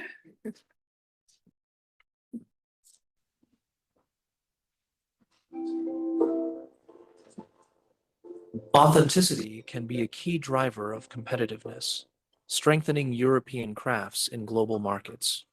In this context, the recently adopted Geographical Indications for Craft and Industrial Products framework represents a positive step, protecting origin-linked products and enhancing the visibility of European craft excellence. However, many small, individual, and rural artisans cannot easily access it due to complex, resource-intensive procedures, highlighting the need for targeted policy support.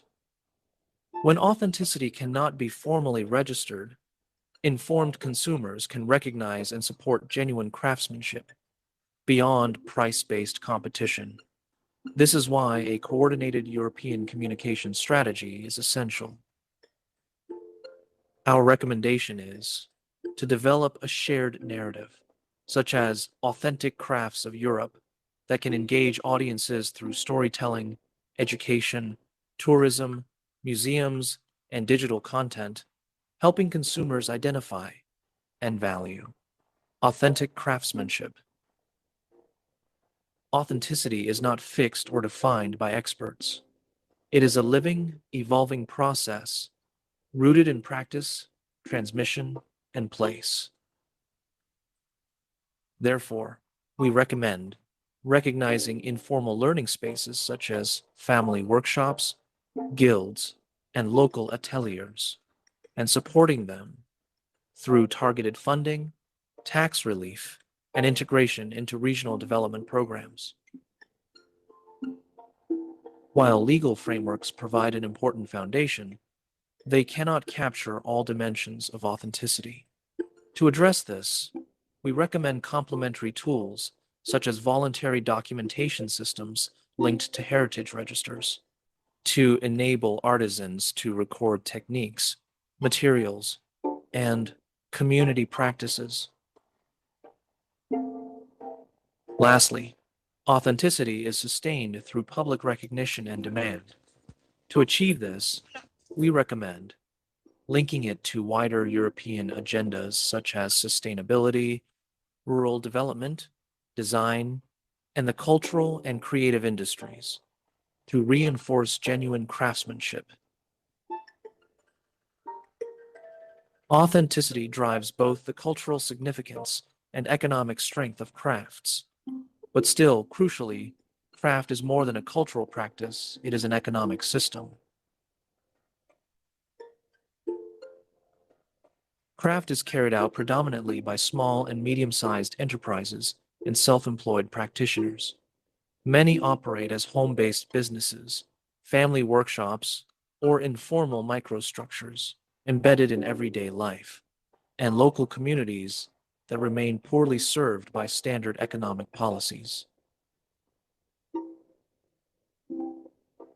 Deeply place-based, environmentally responsible, and relying on short supply chains, craft businesses operate through slow production cycles, hybrid innovation, and informal structures that do not fit conventional financial models.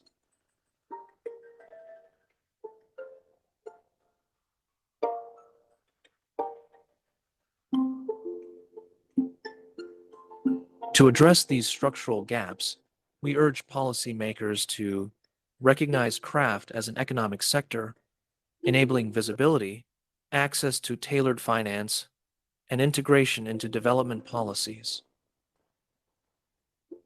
Recovering access to regional materials, specialized tools, and traditional skills strengthens local economies and supports environmental balance. Therefore, we recommend revitalizing material ecosystems and local supply chains.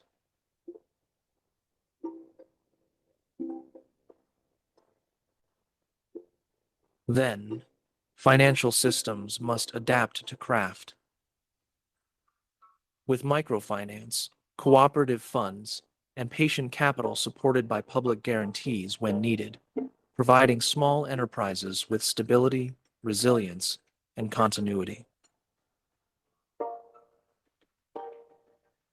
A similar approach should be applied to innovation.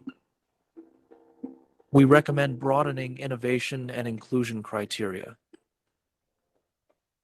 to recognize incremental, practice-based, and hybrid digital analog approaches as legitimate technological development. Collaborations with artisans must protect authorship, independence, and fair remuneration, preventing the extraction of cultural value. We therefore call on policymakers to ensure fair and transparent partnerships. Lastly, and most importantly, we must inspire new generations and future business models. This requires promoting education, mentorship, and creative entrepreneurship programs that attract young people to crafts.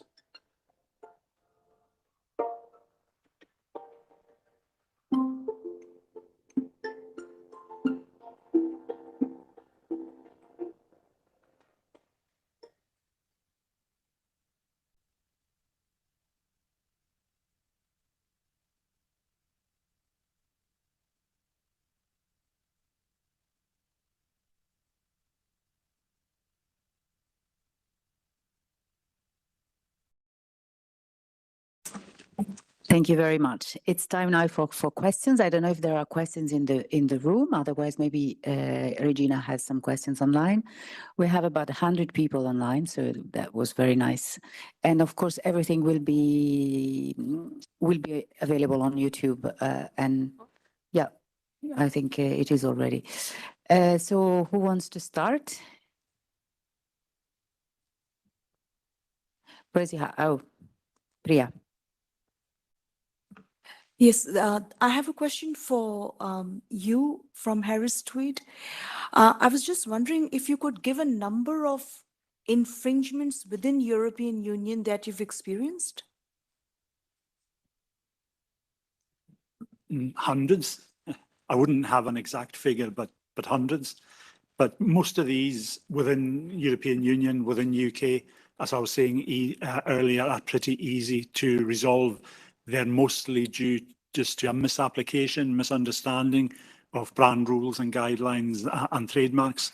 So although there's a lot, they are relatively straightforward to work with. It's a wee bit time consuming to regulate it, but that's fine. But most of our challenge is the Far East.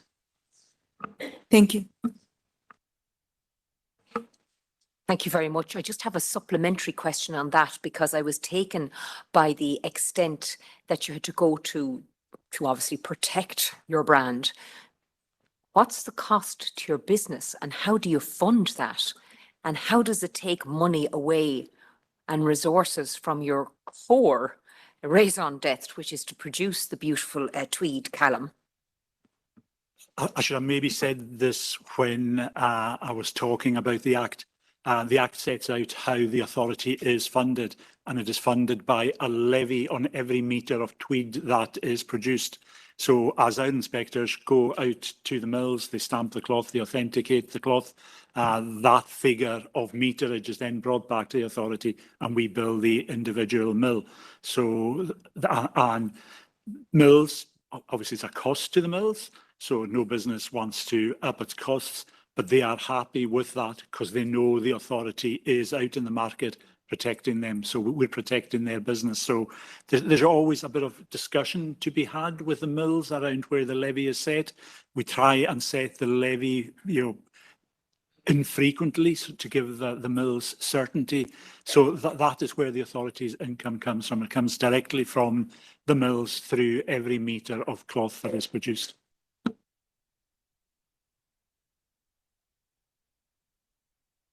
Regina? Oh, sorry. Can you raise the hands? Oh, Christina.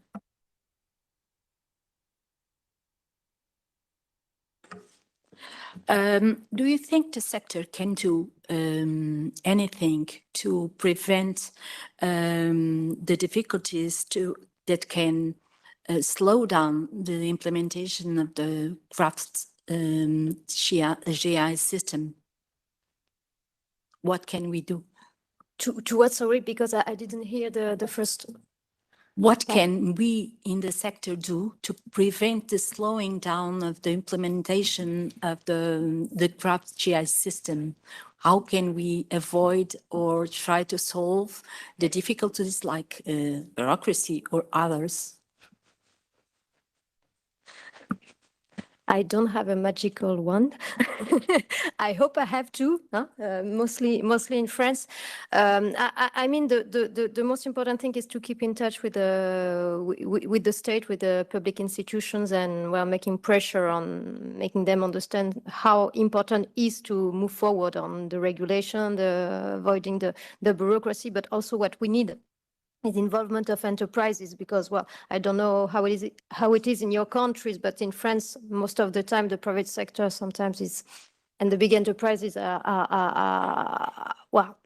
I would say, are more eager to be listened to by the public institution. But I think it's a long way. We need to convince all the people from the private sector and the public sector, and I think we need to have convinced people to do that. And I know that your institution is doing that very well with all the ecosystem you have around Portugal.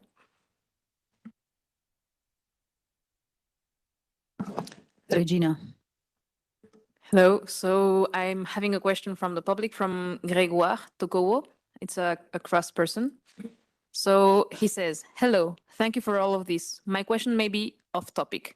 Do you have a plan to promote artisanal trades to the general public and to highlight the impact of these trades on the daily lives of Europeans? As an artisan, I am aware of the gap between the reality of artisans and the public's perception of these professions. The public's and major media's views of craftsmanship is disastrous. So whoever wants to intervene. I will answer first. Because Grégoire is a member of Madina, he knows that we are very much, this is one of our missions, to valorize and to raise awareness about crafts professions, crafts professionals. So this is exactly what we do. And thanks for the question, because of course we have to work all together on this, because it's important to do this on a transversal and a European level. But I will, maybe somebody else wants to answer. I think the best way is to meet craftsmen that in order to people to really talk with them, ask them questions, is the only and the best way for the public to have the right perception of who they are and what they are doing and how they are doing it. That's the purpose of European Craft Days, but every meeting is must be encouraged.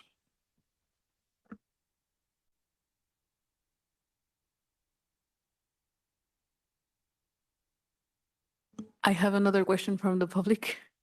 So this is from Rolf Hughes. Regarding Fabrizio's question to Xavier on the prognosis of European crafts, we might also distinguish crafts thinking as a relationship to quality, materiality, and time. As such, expertise opens up these interdisciplinary areas of application for the field which might not traditionally be called craft.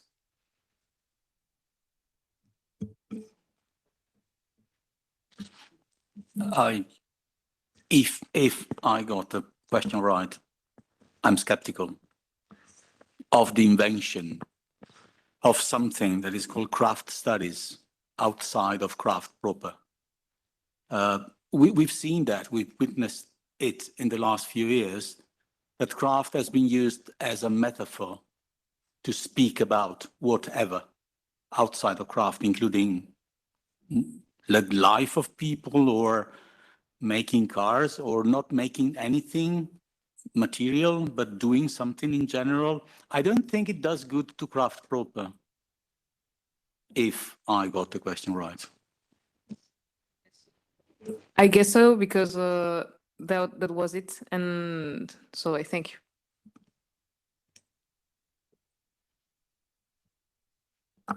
Any question in the room?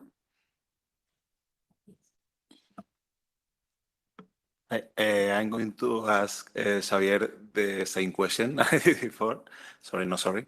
So the question was like, with registered GIs, that we have a public document of product specification that explain that Porcelaine de Limoges, sorry, my French, needs to be used this way or that way.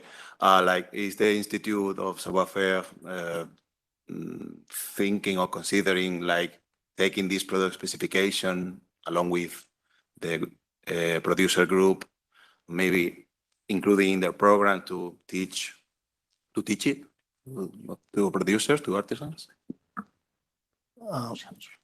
Actually, we're not doing training. So, but from my perspective, and that's what Audrey shared also, that in France, where we built the IGs, that comes from the professional side. So it's already embedded in the training because obviously there's a work and formalization that enabled the work around GI, but it's only coming from a professional perspective. So I don't know, maybe Audrey will have a complementary point of view, but I mean, it's already embedded in the professional side. So it should be in the training.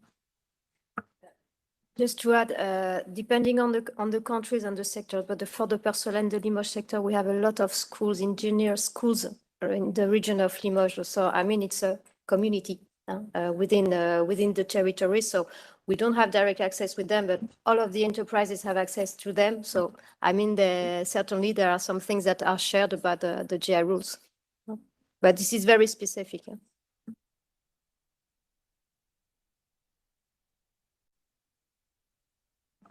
Regina, do you have other questions for the audience?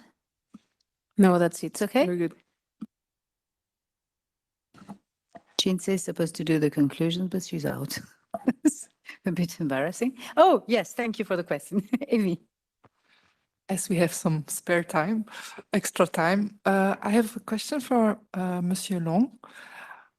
In your survey, these latest years, there's an awareness of the importance and the sense of skills and crafts. And a lot of people, after their studies at university, they reconvert to skills. So they go back into training, redeployment, or a lot of people also at around their 40s, they have a 180 degrees turn, like, I want to do something else with my life. In your survey, do you have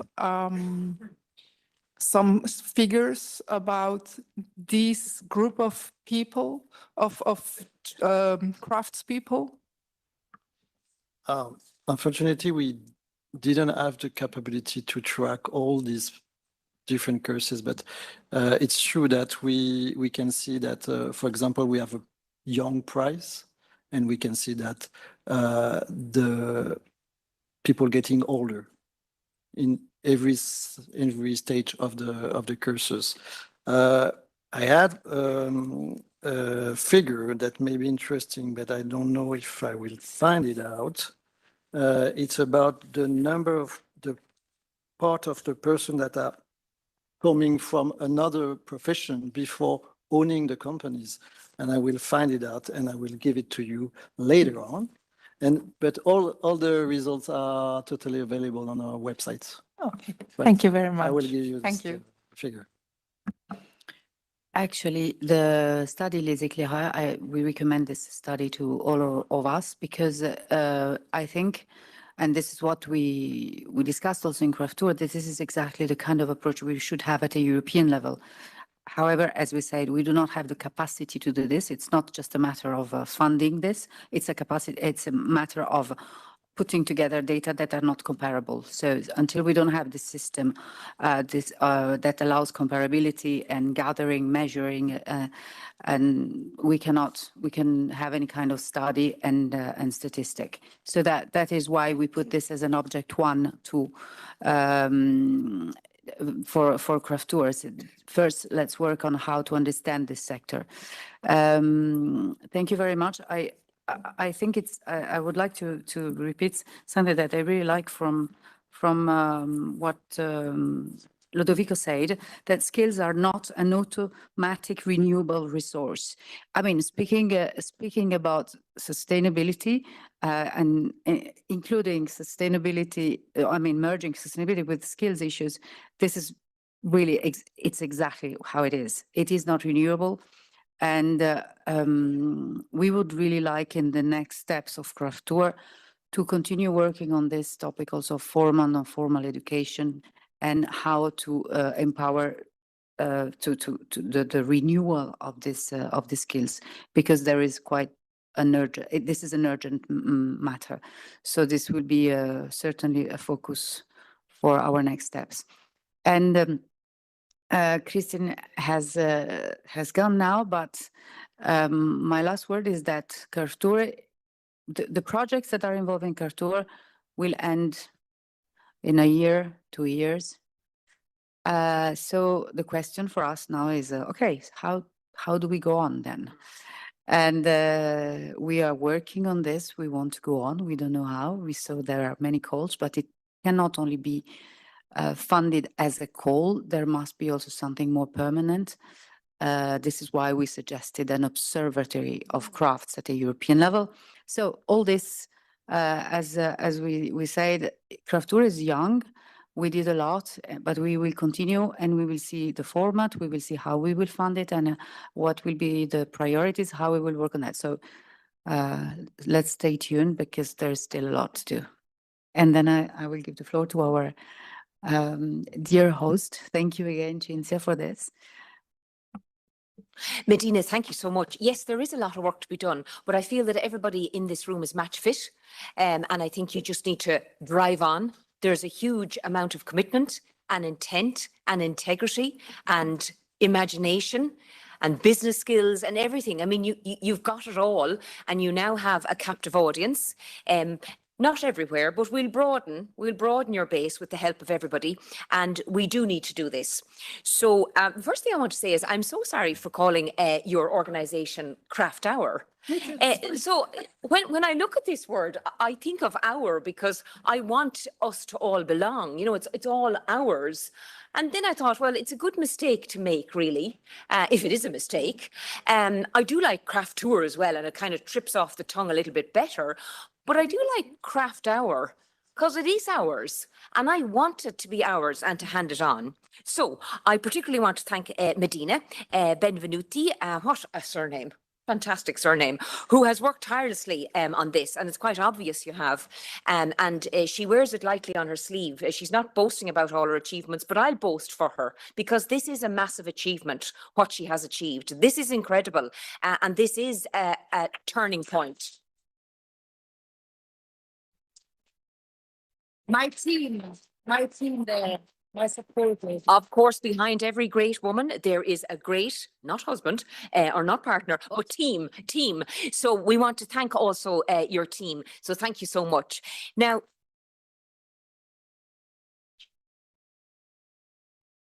just to, I suppose, circle the wagons, as they say, and to draw it all together, although I don't want to sound very formulaic like a politician, so I'll try and interrupt it with some of my own insights into craft. But look, we've heard from craftspeople. I could listen to them all day. I'm a bit biased.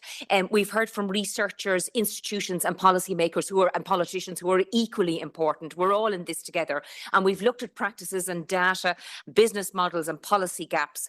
There is a clear pathway forward. I know we're all hungry now and we possibly have forgotten what we heard about in the last couple of hours, but we haven't.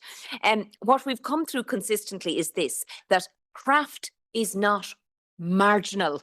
We don't want you out there on the periphery somewhere. We want you in the middle of it all. In Ireland, we say Ilor an Énig, which is in the middle of the fair. You're literally in the centre of the town and you're wheeling and dealing and it's all going on, Ilor an Énig. And of course, recognition in business models and in education systems and skills, transmission and so forth, all of that we talked about today is so important. But it brings me to what I believe is one of the most important dimensions of the work ahead, and that is generational renewal. It's the same for the farmers, it's the same for the fishers, it's the same for an awful lot of industries, traditional industries, but it's so important. But I want you to go away from today, not that you need me to tell you, but I want you to go away with a sense of value, a sense of importance. And artists often don't think they're important because they struggle. They struggle to make their work, they struggle to sell their work, they struggle to get recognition for their work, and they struggle to get protection for their work. So they don't always have that great sense of confidence and value and importance. And you know, we belong in the room, Ilor an Énig, in the middle of it all, but you do. You do. And I just want to wish you all well. I want to thank you. But I want to tell you a little bit about, I suppose, the beauty of your craft and the beauty of your work, even if you're involved in the political end like I am, or the data end or the research end or whatever. But the beauty of the tangible piece of craft is what we all need to take away and sell, because more than ever nowadays, people, it doesn't matter what age you are or what community you belong to or what country you come from, everybody wants that tangible piece of beauty, because you know why? Behind every beautiful piece is a story. Cue the story for Cynthia. So many, many years ago, in another lifetime, I co-presented the Eurovision Song Contest in Dublin at a very famous time when Riverdance literally jumped onto the stage and went on to something cataclysmic and wonderful after that. And as part of the co-presentation team, the emphasis was on the woman, what she would wear, how her hair would be, her makeup. But I said, I must wear something that is Irish, recognizable, not only on my body, as in the dresses, but also earrings, necklace, bracelets, whatever. And so Alan Ardiff was put to the task and to the challenge. He is a very well-renowned, respected and a famous jeweler. And I'm pleased to say that Mary is here from his team in the second row there. And Alan Ardiff produced a bespoke piece of songbirds, because obviously it's a song contest, a bespoke pair of earrings and a bespoke necklace, which is constantly beeping when I go through Brussels airport. They tell me to take it off and I'm very hesitant to take it off and put it in a basket because I want to make sure it comes out the other side. But what I want to tell you, really, the unique selling point is obviously in the beauty of his craft, and the craftsmanship and just the making of it and the sharing of it and all that. But it's actually in the memory, it's in the story, and it's in the handing on, not just of the beautiful pieces that I have to my daughter, Rachel, hopefully someday, but also handing on the story. And all of you have that story. You have it in abundance. And there is a huge, as I said, a huge need for that in today's world and in the awful times we live in, geopolitical upset, which thankfully, I think an awful lot of artists, well, artists that I know anyway, tune out of. I think that's very healthy. It's probably very good for your mental health and so forth. So I just want to say, not only is my head in the right place, because I used to be a lawyer, so I'm interested in the IP, very interested in the IP end of it, but I suppose I am first and foremost a romantic artist, a would-be artist in some way. Thankfully, my sister got the calling and she's a professional artist. So I get to vicariously enjoy art through my only sister and my only sibling, Sharon, who's an artistic photographer.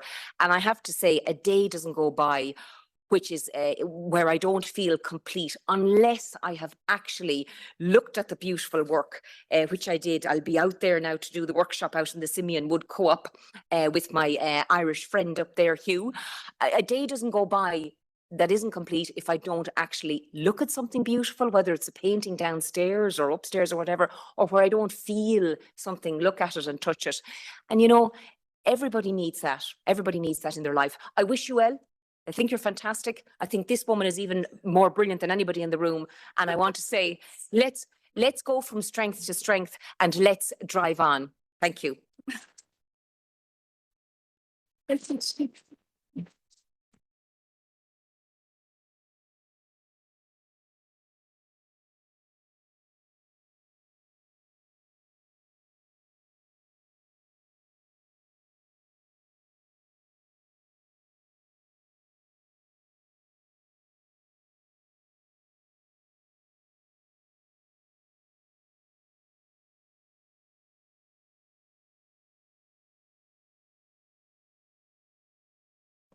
Excuse me, if anybody on the first panel would like to come up, the first panel, please do. Yeah.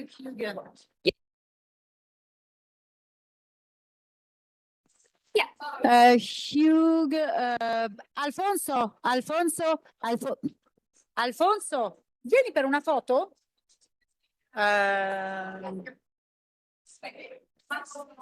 Evie? Evie.